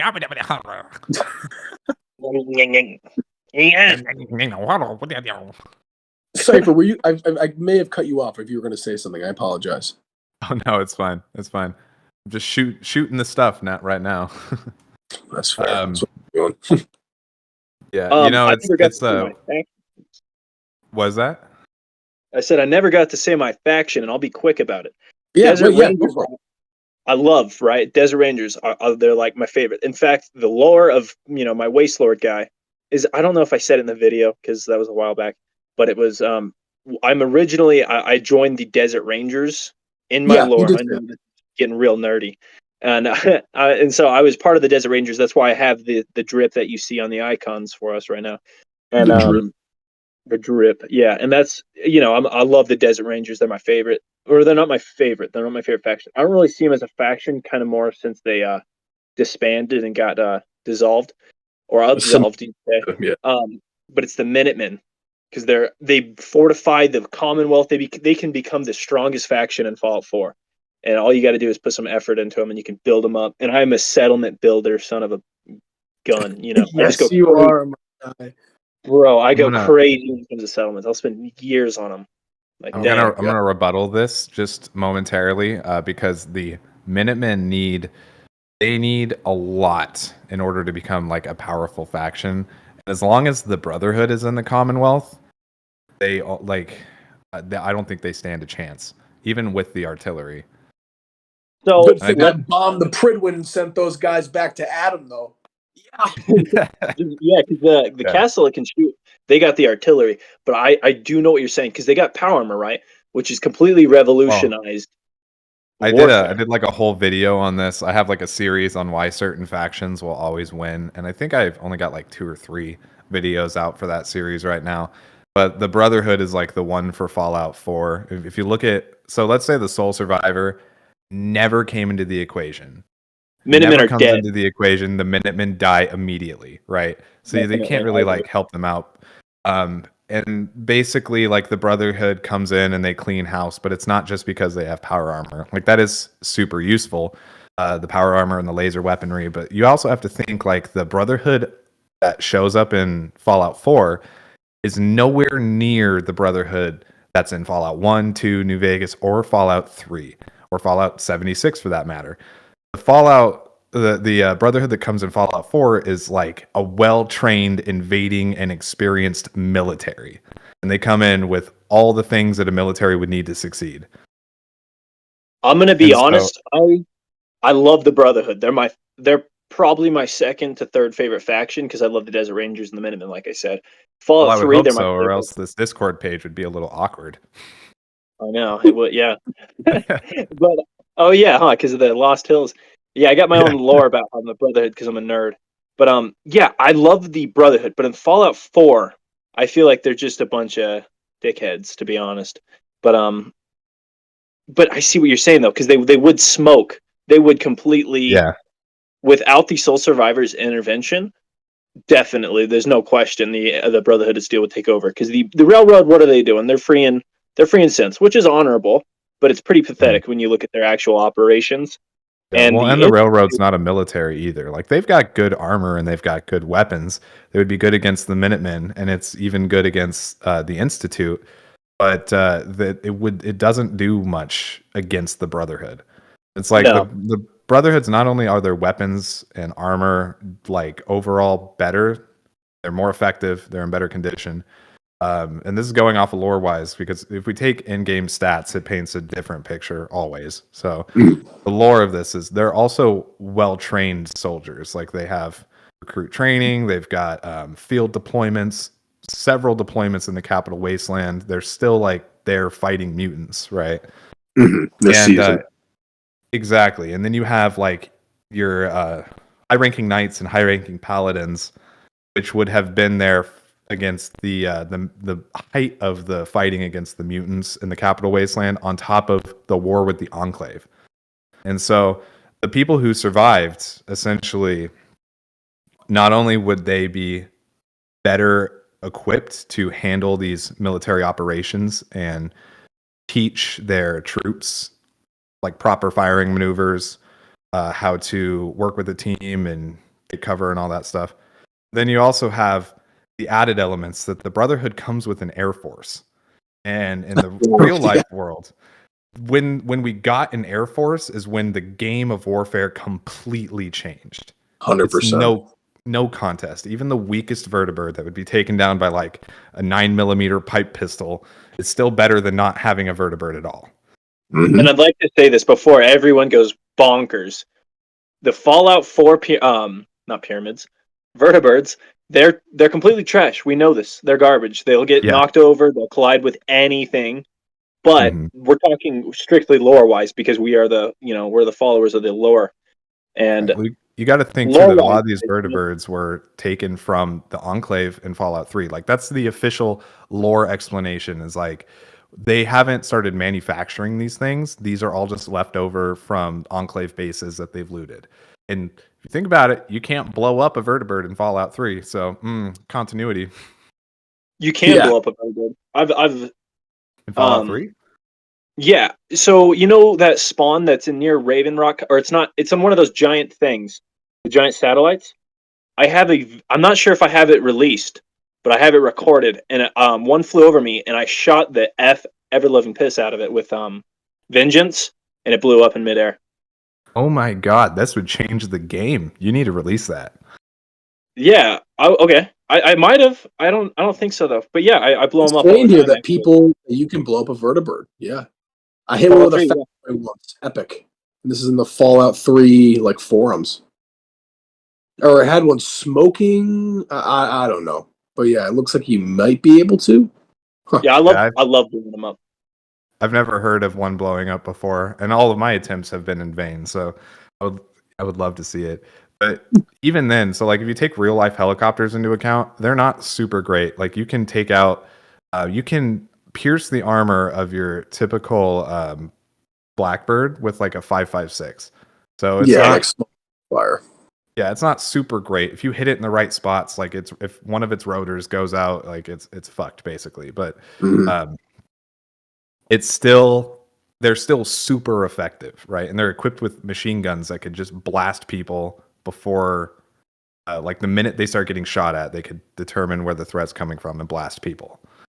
And let's And think so about this in a Brotherhood way. If you shoot down a vertibird, it's going to fall down, right? But what about all your units in power armor? They're going to live. yeah, they're That gonna power armor will- survive, That's true. Exactly. Yeah, it is true. which I didn't even think which about is that. one of the most frustrating things about comparing lore to real life, because you're like, in real life I would just kill someone. Like the concussive forces alone would like liquefy you, right? Mm-hmm. But, Yeah. in the Fallout lore, it's like, no, you can like literally fall from space in like the worst suit of T-45 power armor, land, and you're just fine. And then Knees another are, thing- like they're made out of whatever Batman's knees are. Yeah. And the thing is too is a thing that kills me about lore, and I don't want to say it because I feel like people are gonna like start talking about it again. But I've seen in Fallout 1, you know how there's the terminal entry in Zax, and he's talking about in West Tech, he talks about T51, how it can only stand like 2,000 joules of kinetic energy. Mhm. Yeah, And it's like, and that's not a it lot, kills me. really. It's because we have armor plates that you can put in a vest, right? That's not that big at all, and they can stop 50 cal. You'll get your rib cage shattered, but you could stop the round. Yeah. The Well, round from entering. Yeah. the air So there's the air no like reason. generated around a 50 caliber round is enough to like take someone's limbs off. hmm Yeah, it's Crap. insanely powerful. Yeah, it's crazy. That is wild. All right. Well, I'm trying. I want to try to stay on We're point gonna- with the horror stuff. We're But gonna we're backtrack gonna- to the great cons. yes, that's what I was going to do. That's what I was going to say. So if you wanted to go for that, go for it. Yeah. So I think the great cons are a really, really good faction. And you were saying earlier that you like you think the Native Americans had it right, and you see this as kind of like an evolution of that. Mhm. Well, I want to reveal a little bit about myself. I am Native American. I'm also Caucasian, but I'm a mix. I am a member of the Klamath tribes, and so I essentially was raised in that mentality, like on the reservation. And I think that's might be why I like the Great Khans a lot. They remind me a lot of like how we would live essentially as a family. And so there's a lot of like really interesting correlations that I draw there, having grown up in that environment and just seeing like how the faction can interact with others in the game. Exactly. And what's really interesting is that the Great Khans, I think, were done the dirtiest out of like any faction in New Vegas. They Yep. should have been maybe not on the level of like Mr. The House or Brotherhood, Caesar's Mr. Legion House, in terms of like an end game, right? But you should have been able to at the very like you can join the faction, you could be the new Papa Khan, but you really can't do anything other than that. Yeah. And if you think about it, though, they did do pretty decent for coming back because they had Tandy in Fallout 1, and then the Vault Dweller came over and smoked the ever. Well, I can't remember the canon ending, but I know there's a way you can either look like the original Khan leader, and then they'll be scared of you if you have a high enough luck, which I've done, and then you can also just go around and completely smoke them. Yeah, so the canon ending for the new Khans in Fallout 2 is that Oh God, which was is it the chosen Wait, one? there's the Yeah, the cons chosen and one. there's the new cons, Mhm. right? Yeah, so the cons are Fallout 1, the new cons are Fallout 2, and then the great cons are Fallout New Vegas. Yep. Okay, So the new con, so yeah, what your character does, the chosen one, is he goes in. It's kind of unclear what happens, but he against the part for the vault that the NCR wants, delivers it to Tandy, and then they send in an assault squad and just wipe the cons out. And I'm pretty sure that the like Papa Con or someone related to him is who ends up like taking over for the cons after that. They either survived the massacre or they were like out at the time. I'm unclear about that part of the lore, but officially the con faction gets wiped out in Fallout 2. But that's what I love is there's just so much potential with them, and like obviously they there is always because come back. they keep coming back. Mm-hmm. The resilient for sure. And I think Exactly. even in the case, like if they get absorbed by Caesar's Legion, if you like never do their quest, or if you are doing a Legion playthrough and you just want that to be the consensus, Mhm. they might even come back in a future game as well. I mean, we've seen members of tribes that get absorbed by the Legion and then become their own entity, like in the case of Ulysses. Or there might be people who just weren't. They like left the tribe right before it happened. So it'd be cool to see. That actually brings me to another point that I want to make, and a question that I want to pose to you. Where do you guys want the next Fallout to be? Me personally, I would love the Northwest, and I'm a little biased because I'm located in the Northwest.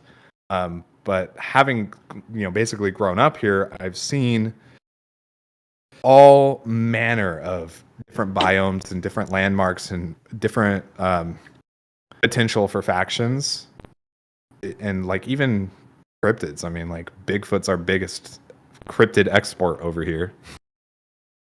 Yeah. Like and you mentioned the Northwest. I think a really cool place to do that would be Seattle. For sure, Like Seattle.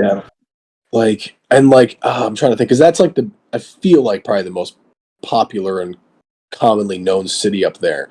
But I've been to I'm trying to think. I don't think I've been to Seattle, but I've been to Oregon a couple times, and it kind of reminds me of West Virginia almost, where it's like there's a lot of urban areas, and then there's these huge like mountains and forests and stuff, and there's all the fog and all that. And I feel like even just like setting wise, that would be really really cool to have something like that. Well, And absolutely. there's also Fallout Cascadia too, which is like I think it's like a fan thing or something, or like a mod they made where it basically is in the Pacific, like the Pacific Northwest, and they have all these pictures and stuff. But that'd be so cool. And then you could also do a thing where like you could because I mean you're that much closer to California, you could do like a DLC or something where you're going back to California, something like that. But Right. or like maybe the NCR moved north or something like that. But yeah, I'm sorry, I'm ranting too much. No worries. That's what we're here for, right? I made a Yeah. I made a tabletop game based off the like D&D 5th edition style of creation. That was essentially like a Fallout Northwest, and it took place.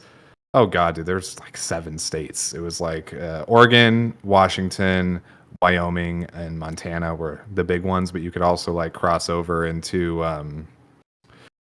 California, Nevada, and Utah.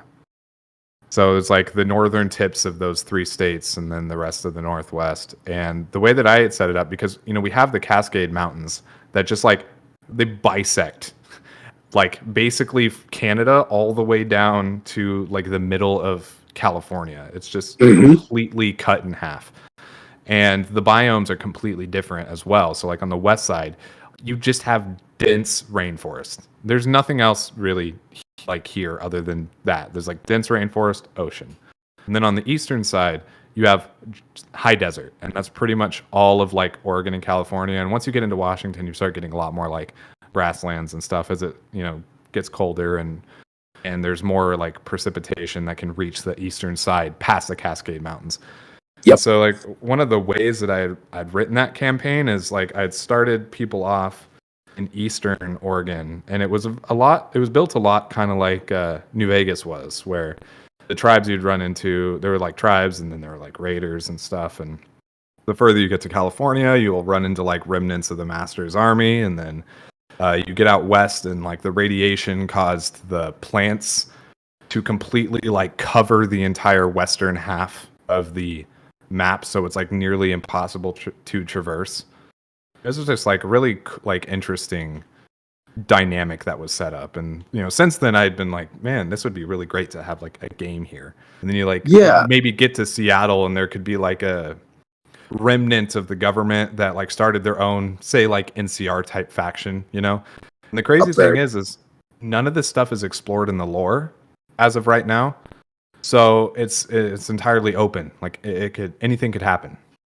It's a good point, man. One of the things that I always like find myself looking at and looking up is like what happened to the other states, what happened to the other countries in the Fallout universe. I know that there's like this one big video, I think it's by Rad King, where he goes over like all the countries and stuff, what happened to them. But what I'm trying to say is I love speculation in this game, and it's something we've been talking about for this entire episode, but it's so fun to speculate about stuff. And like I'm looking at pictures of the Cascade Mountains and of the American Northwest, and it would just be such a cool setting, such an awesome setting for the game.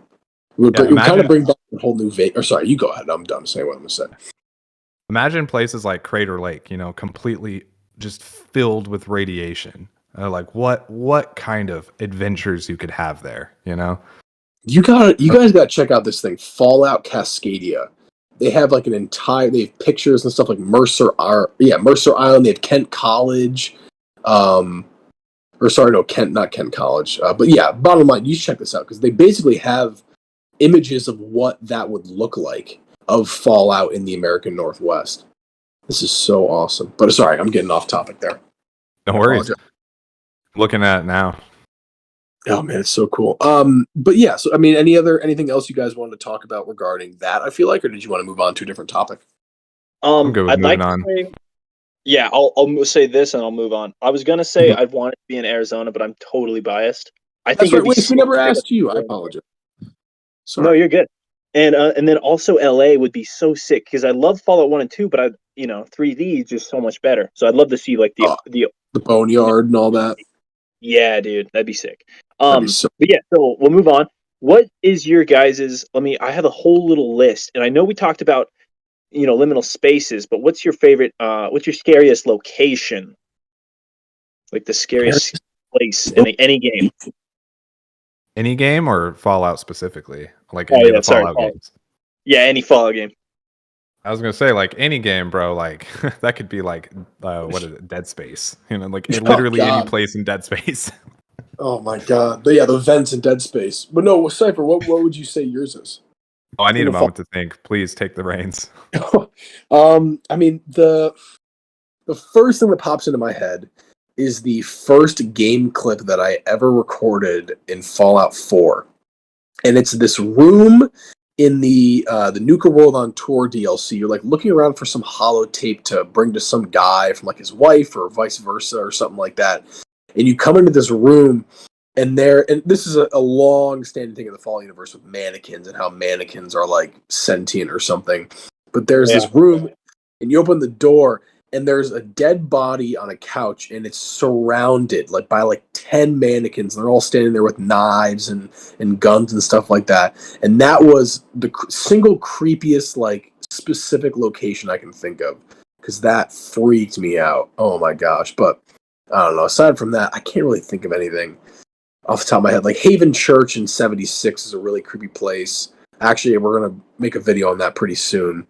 But man, I don't know. I'm trying to think if there's anything in like New Vegas or 3. I'm trying to think. I mean, obviously the Dunwich. You know what?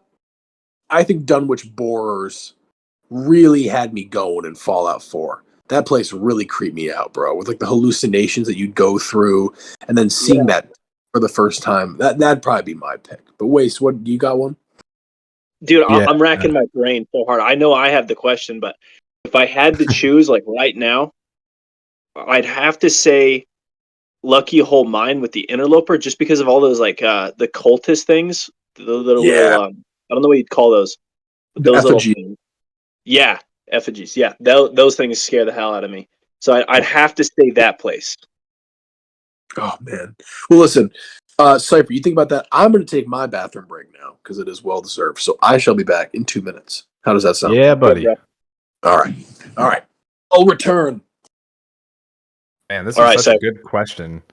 I'm thinking like of all the places I've ever been. I'm like, oh, what about this vault? You know, like really, you could just put like any single vault in this category, and everyone would be like, oh yeah, for sure. yeah, definitely. It's the way the vaults are set up. There's like everyone is creepy. Even the least creepiest, which I'd argue is Vault 81. Even that's got its own secrets and its like own little creepy stuff going on. And I remember that one scaring the hell out of me because I always tried avoiding the mole rats. I spent so long trying not to get bit by them, and I always got bit by them. And so I'd be so terrified, and I'd hear a mole rat jump, and I'd like jump myself, and I'd be like, "Oh god!" Right, dude. That vault was stressful. I remember, so I had like watched a video or something before I'd even entered that vault. The very first time I was like going through it, and someone was like, "Yeah, like if you get bit by the mole rat, you get like a permanent debuff." And I was like, "Oh no, permanent debuff!" So Yeah, I like save scum my way through that place, but it took me like 2 hours the first time because I was like trying to sneak up on one, and I would like finally get it, and I'd like kill it, and then all of a sudden one would just pop up behind me, and I'm like, come on, man, what do I even have this stealth boy for? Oh no, it scared me so bad. I did the exact same thing, saved like 100 times. I think in the end though, I just got so fed up with it, and I was like, "Frick this!" And then I just got the disease, and I was like, "Whatever." It's just like I don't care. I got worse things in Atlanta. I'm done. Yeah. Oh man. All right. Wait. I just heard somebody say Atlanta. And honestly, this might, well, it's not really related to Atlanta, but maybe this kind of pique the interest a little bit. Do you, and I know that you're not super well versed in 76, but do you guys think, and this is I guess you can answer this as well, Cypher, do you think that we're going to see more of this kind of stuff possibly in the Atlantic City update? More kind of Lovecraftian stuff or more kind of scary things at all? Because it's going to be a totally new map, unlike the pit where it's like a little location you go to. Waste, do you have anything on that? Yeah, it's definitely going to be scarier. You can see from the images, it's Far Harbor-esque vibes, and Far Harbor on its own is all based off of Lovecraftian stuff. And there's actually a cave in Far Harbor that's got giant skulls and stuff. But it's all based off of I don't know, it's some Lovecraft stuff, but it's like the Mist as well. Anyways, I think they will be adding a lot of scary elements. I don't know if there's going to be any HP Lovecraft stuff, but just the new ghouls. I forget. Oh, the overgrown is what they're called, I believe. Those things alone are going to be way more scary. Huh. Well, that's all I wanted to say about that. But I didn't mean to interrupt if you guys were talking about something else. Oh, you're all good. Killing time. Fair enough. I certainly hope that whatever updates they do for 76 adds more of the Lovecraftian elements in it. You know, I hope it's like one of those things, like no one plays Fallout for the Lovecraft specifically, but it's such a good flavor. You know, it's like it really is. Without it, I can't imagine that Fallout would be as interesting as it is. You know, because like even in games that don't have any Lovecraft-esque influence in them, really, like New Vegas, for instance, I'd say the horror elements in New Vegas are probably the least out of any of the Fallout games. It's still like, you know, interesting to have, and like I would love if there was even a single location in New Vegas where you like enter a cave or something and there's like just a cult of people worshiping something, and maybe they're hostile, maybe they're not. Yeah, the only real place I can think of that's scary and Fallout New Vegas is probably the Good Springs Cemetery. But I don't know, that's not even really scary, to be honest. Ooh, spooky. Yeah. Like, look, this is where I died. Oh no, good old Victor. So I don't know about you guys, but I'm thinking it's about what how long have we been on here? So about an hour and 40 minutes. I'm thinking this was a really good run, and I wanted to ask you guys one more thing before we all peace out, and it's, why do you love Fallout? Oh man, Oh man, you're killing me with this. Cypher, you got anything yet? Yeah. Go for it. This will probably be long and convoluted, so bear with me. I have to like start with like a little quick story before I get into this, because I think it is important to the context of why I ended up falling in love with this franchise. When I was like a kid, I don't know, I was maybe like 12 when Fallout 3 was released. So the game came out, and like I had an original Xbox, and I'm pretty sure it came out for Xbox 360 originally. But my friend had a PlayStation, and so I was like at his house one day after school, and his parents got him Fallout 3, and he plugged it in, and I remember like watching the opening cinematic where it's like coming out of the destroyed van, and you see like DC and then the dude in power armor, and then there's like I watched him play the whole original section like in the vault, and it had such a cool tone to me, and it made like such a strong impression that I like wanted nothing but to play this game. And I think it might have been because like some of the media I grew up with were like films like The Matrix, where there's this whole like oppression mentality, and I kind of like got that same vibe from the Fallout games when I was like watching Fallout 3 being played. And I didn't actually get to play Fallout 3 until after I played New Vegas. I got New Vegas on launch when I was in high school, and that just like it changed the game. The way that you could choose your path and just make your character be whoever you wanted to be and influence the world however you wanted. But the simple fact that the world existed without you, and so you got to explore and kind of like escape from your real life into this cool fantastical fantasy world with the 50s aesthetic. It was phenomenal, absolutely phenomenal. And it wasn't the horror aspect that I originally liked with Fallout 3, but it was that kept me intrigued enough to play New Vegas. And then when I finally got to play Fallout 3, I was older at that point, and I had a little bit of that nostalgia left, and I was like, wow, this is great, but I'm insanely lost in these metro tunnels, Oh, I know that too well, my man. Yeah. So it was kind of like I didn't like Fallout 3 as much, so I kind of just stuck with New Vegas, and I played New Vegas exclusively until Fallout 4 came out. And then I played Fallout 4, and then that returned me back to Fallout 3, and then after that I played like Fallout 1 and 2. So I was like, I want to like get the whole collection, and like play all the games, mostly because I liked New Vegas so much. And then I talked about this a little bit in one of my Q&As, where I've also been like throughout the majority of my whole life, I've been obsessed with Mediterranean cultures. And so in New Vegas, having like a Roman-based faction, huge for my continued interest. And it still to this day does spark it. That's like, I think why I even made my channel. I noticed there's like a huge lack of honest Legion content. And so I was like, well, I at the very least can try to do my best, because I will always be a little bit biased, but remove as much bias from it as possible. I'm very practiced in that. Create some content and just talk about the lore for the people who want that and don't have it, because the Legion has such a antagonistic reputation that no one really wants to make that kind of content and be known as that kind of person. I don't really care. I love the faction. No, and that's good. A good trying to think, maybe not like perspective to have on it is more so as opposed to like their actions, like the history of them, if that makes sense. Oh, they're absolutely deplorable. Don't get me wrong. I will never be like, oh yeah, the Legion's the best thing for the world. Don't quote me on that. They're the good guys.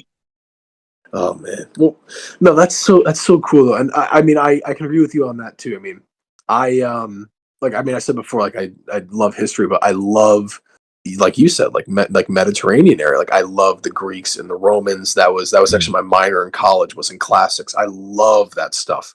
And that's what my minor is right now too. Really? That's so awesome, man. That's so sweet. Are you in this side note? Are you taking Latin by any chance? Not like in university. I take like every now and then I'll hop on like Duolingo and do a lesson or something. But I want to become at least versed enough in Latin. God, I'm having a hard time speaking. Just because, like, you know, I want to someday be able to read Roman texts in their original context. Oh, dude, it's that was my entire reasoning for it. So yeah, I took Latin in college, and I'll keep this very brief. Took Latin in college for 2 years, and I had like a very rudimentary understanding of it. But I went to Bath, in England, which is this old Roman city. They said Bath stuff there, and it was so cool being able to look at the actual inscriptions on the walls and being able to, I mean, for all intents and purposes, very roughly translate it. But to circle back to Fallout, it's so interesting because one of the reasons that people, and maybe you agree with this or not, that like people focus on classics so much is because history repeats itself, and a lot of things that happened back then can be, mirrored today, and then also mirrored within the Fallout games. So I mean, I don't really know where I'm going with that, but dude, that's 100% how I feel about it too. That's why I like the Caesar's Legion a lot. Sorry, go ahead. That's the essence of the whole like war never changes prospect, you know. The Romans gathered slaves, and it's like all that.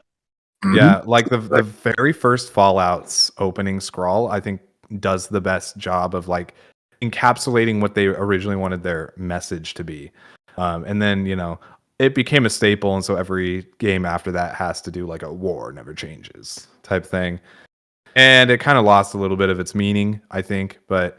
If you go back and watch the very first one from Fallout, you'll be like, okay, yeah. The whole point of this is that history repeats itself, So like even in this post-apocalyptic world, you still have the same actions that existed in the old world, blossoming essentially.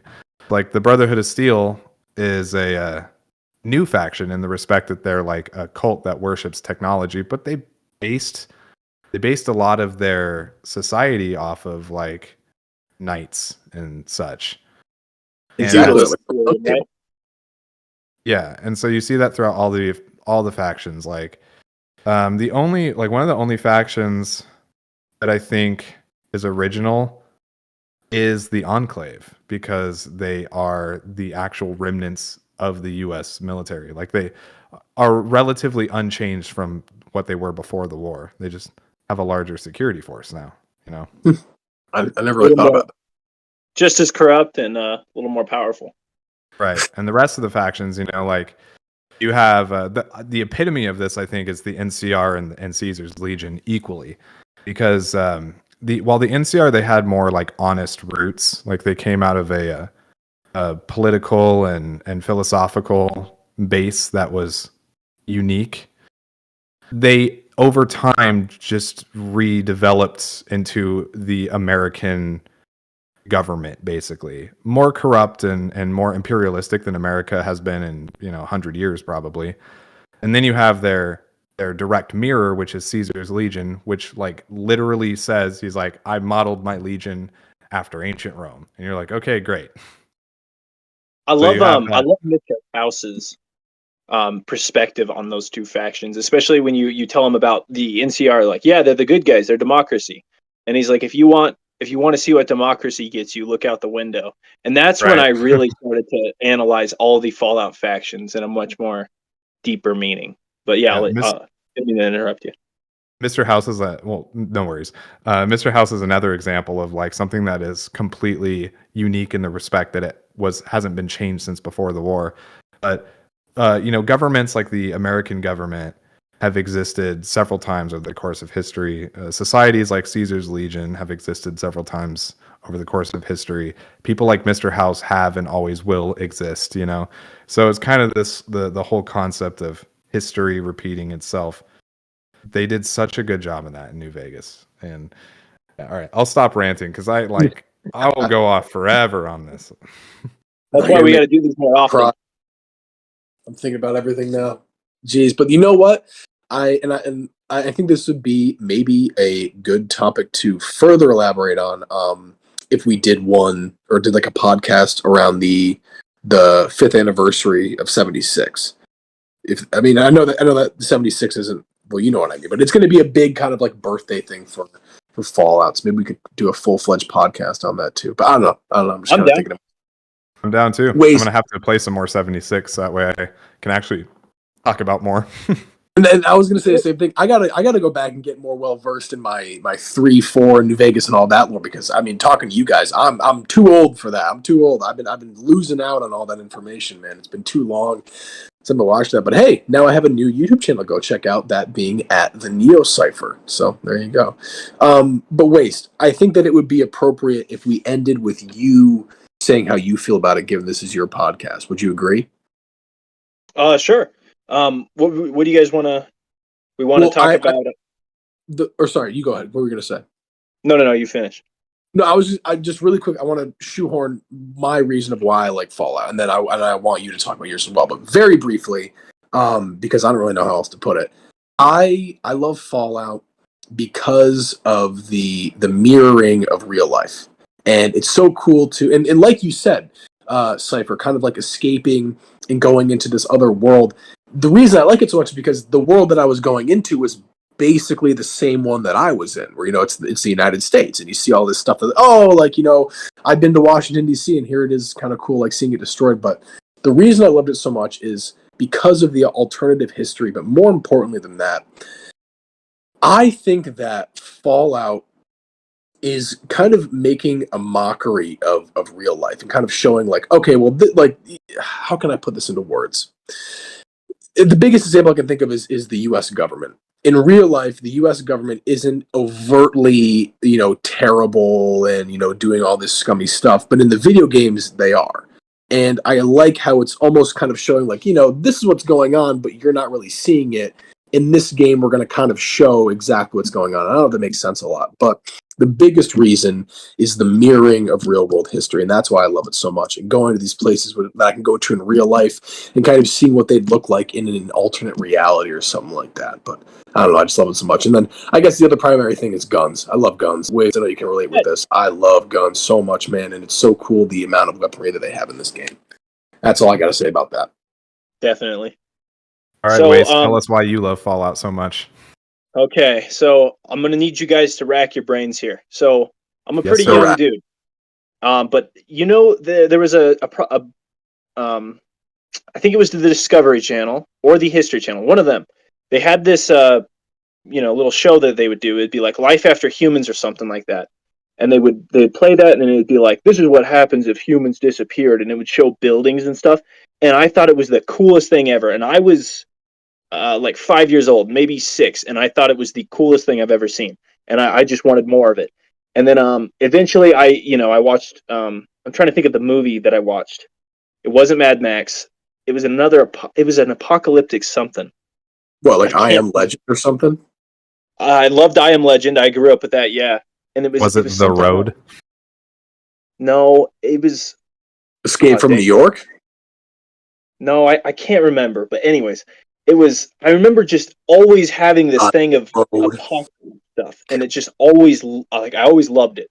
And then I found Fallout Shelter, and then I started playing that. I'm like, I had so much imaginations of what's going on beyond my little vault, so much speculation because I never played any of the actual games. And then I got Fallout 4, and then the rest is history. But I don't know. It's always been something about the weird aesthetics, the metallic, the beast of power armor, that stuff. It always intrigued me, and I always thought it was all super cool, the mysterious and really fascinating aspects of Fallout. And then I learned about the horror stuff, and I'm a huge horror nut. I've even wanted to start my own new YouTube channel about like scary stuff because it's my favorite. I listen to so much hours of scary content.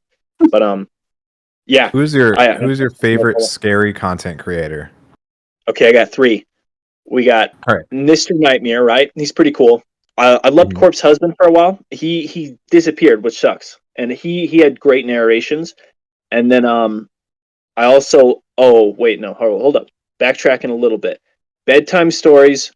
I love Mr. Ball, and sometimes he gets a little gruesome. I just like the paranormal videos. Mm-hmm. And then probably B Busta. Those are my top 3. I love Dead Meat is my favorite. I've not heard of him. I'm going to look him up after this. He goes over, he just does like recaps of horror movies, and I love that. and he does a good job with it. But I love horror movies. Actually, I just somewhat off topic. I just got a. Do you guys know John Carpenter? He's the guy that directed Halloween. Yeah, Yes. he's the guy who made that movie They Live, right? Yep, exactly. So I actually I had an autograph of his that I got at New York Comic Con. I just had that appraised recently. So I'm looking forward to getting that certification. Dude, I love horror stuff too. That's why I was interested. That's probably why I like Fallout too, is because of that. So All right, so I'm All going to three change of this us real are so quick. alike. I know we're all just mirrors. Really quick before we go, it'll be Neo, Nav, and then I'll go. Favorite scary movie of all time before we leave, What do you Oh got? man. because it's Halloween. I'm gonna go, okay, in the sake of the spooky season, I'll go with my favorite horror movie off the top of my head right now is probably The Thing. No way! Oh, that's a great No one. way! Among Okay. Us. That's my favorite horror movie of all time is The Thing. 1982, John Carpenter, Yep. Kurt Russell. The best horror movie ever made. Oh my Yeah. God. What's Oh crazy my too is God. like Pretty legendary. even though that movie gets like super grotesque, it's not that's not like the allure of the movie, it's the suspense, you know. It's like The Thing isn't a horror movie as much as it is like a thriller. And you know, I personally really like the psychological aspect of those movies, and the whole fact like you can never know like who the monster is or like who it could be, and it's like it's even hard to follow. Like when you watch the movies, they're like, all right, we gotta like you have to look for the subtle clues that show like who interacted with the monster or like its cells or like who was not in a group at a time, and it makes for a whole experience, dude. The Thing, so good. You want to know a fun fact? Yeah, absolutely. So Keith, you know Keith David, right? He is Yes. and for the listeners, Keith David is famous voice actor, known probably all across the world. But he is the character that MacReady, Kurt Russell, sits next to in the final scene of The Thing. Keith David was actually the voice actor for Decker, who is the crime boss in the hub in what is it, Fallout 1, 2? I think it's Yeah, Fallout 1. Yeah, Fallout. Yeah, Fallout 1. Yep, Decker. So there you go. That is amazing. That's good, dude. Yep, I did not know that. there you go. You guys ever seen Cowboy Bebop? No. I'm just starting it like now. Like I watched the first episode last night. So you know Jet. Wait, are you watching the animated version or the live action version? Animated. So Jet, I think that's his name. He's like the like the ship pilot or whatever. He and this is going to be kind of belabored, but he is a voice actor for Paige in Fallout 76. And there's so many voice actors. I don't know. Oh, last one that I can say. I apologize. In Escape from New York, if you guys have seen that movie, I forget what the character's name is, but there's an actress named Adrienne Barbeau, and she is the voice actor for the Overseer in Fallout 76. And she is going to be the host of the upcoming Fallout birthday celebration thing that's going to be happening in November. But yeah, that's all I got to say about actors. On the topic of Fallout voice actors, I would like to just give this time as a memorandum to, or a memoriam to Matthew Perry. Yes, I would. Rest in peace to him. Oh man, it's only appropriate. Yeah. Truth is, kid, the game was rigged from the start. That it was. I'm sorry that I crucified your character in New Vegas. I'm gonna do it. Sorry, I beat you up in that ring to death. I think actually I think today, if you guys know Triangle City, he does a lot of cut content videos. He uploaded a video going over Matthew Perry and his relationship with Fallout. Because the reason that he got that part is because he was a huge Fallout fan. And that was the reason he was in the game. I wonder if he also liked horror. He probably did. I wouldn't doubt it, being an actor himself. But man, that's so sad. Ring-a-ding-ding, Rest in baby. peace. Oh Legendary my God. character. Oh, that's so funny. But Waste, did you get to answer? Did you get to answer the horror movie? It's just The Conjuring, because it was like the first movie I really watched, and I have some stories that I'd like to share later. Because I've seen, I don't know, people are gonna think I'm crazy now, but I've had encounters with demons, right? Like nothing like too crazy, but I've seen stuff, right? And that movie, it just terrified me to the core when I first watched it. And I mean, it doesn't scare me now. I can watch it and I'll be fine. But yeah, I just love it because of the story of it. I don't know. I love the Dakota. Dude. This is when we find out that under your helmet, you're actually a ghoul. He's a messenger of Ugly Toth this whole time. Who turned off the lights? Spreading Dr. Who's going under there. Oh, man. Harry. Waste. James Wan, I love him. He did Insidious, The Conjuring. He did the Aquaman movie recently, too. Idiot slap, too. My favorite, and I don't mean to belabor this, but my favorite part in that movie, because it's terrifying. That movie is horrifying. But the best part is in the end when, what's his name? Ed Warren is down in the shafts, like into the walls, and he's like, Bathsheba, by the power of God, I send you back to hell. And it fills you with all this adrenaline. It's like finally this monster is being defeated. Oh man, that's such a good movie. Dude, I love it, dude. So sick. It's so dope. Awesome. That's but sweet. yeah, well, so no, you go ahead, I'm thinking we'll wrap it up and then we'll do this, very soon. I'm hoping we'll see how the audience thinks. If you guys want us to do another podcast, we'll do it. If you guys don't want us to do another podcast, that's fine. We'll do it. And we'll do it anyway. I'm gonna do it again. It was too much fun, to be honest. So freaking alive. You guys, I know I've said this 100 times before we go. Real quick, briefly, just say what your YouTube channel is about, the name of it, and where they can find it. Neo, and then Nav, and then I'll go. Okay. I am a Fallout lore YouTuber at the name of The Neo Cypher. I do lore from all of the Fallout games. You can find me everywhere you can find YouTube videos on The Neo Cypher. You can also find me on Instagram, and I have a store at theneocipher.com. Check it out, or don't. Up to you. You check that out, or I'm going to be knocking at your door, guys. How about that? Yeah, you don't want to visit from Navigator, I'll tell you that. But in saying that, I am Navigator Plays. I have a YouTube channel, obviously. I don't really use social media too much, although maybe in the future I should, and I'll be sure to keep you guys posted. But I make really all kinds of Fallout videos, mainly Fallout 76, I would say. I do kind of tend to go back to the other games like New Vegas and 3 and 4 and share little pieces or lore, whatever that. But mainly 76 stuff and just kind of news as to what's going on. But yeah, that's pretty much me. And I'm Wastelord from Wastelord's Legends. I do, I really do anything related to Fallout, shooting guns, cooking, all that stuff. You can find me on Instagram at Wastelord's Legends, YouTube as Wastelord's Legends, and I think that's about it. I am a Bethesda ambassador, so if you're looking to save yourself some money on Bethesda gear store, because I always find myself there, be sure to look at my Instagram bio or just hit me up and I'll give you the link. Because I have to save my money all the time because I'm always buying Fallout stuff. But yeah, it is awesome to have you guys here. I really appreciate it. Super fun. There's not many people I can go and talk to hours, about Fallout stuff, and it's really great to have you guys here. So I'm looking forward to doing more of this in the future, and I think that's going to wrap it up. So if there's anything you'd like to say it now. Well, Neo, you got anything? I just want to say thank you for tuning in and listening to these great guys. Make sure you subscribe to both of them, and until we meet next, Wale Amicus. There you go. The last thing I'm going to say is, of course, be sure to go check out Cypher and Wastelord, or else, once again, I will be rapping on your door.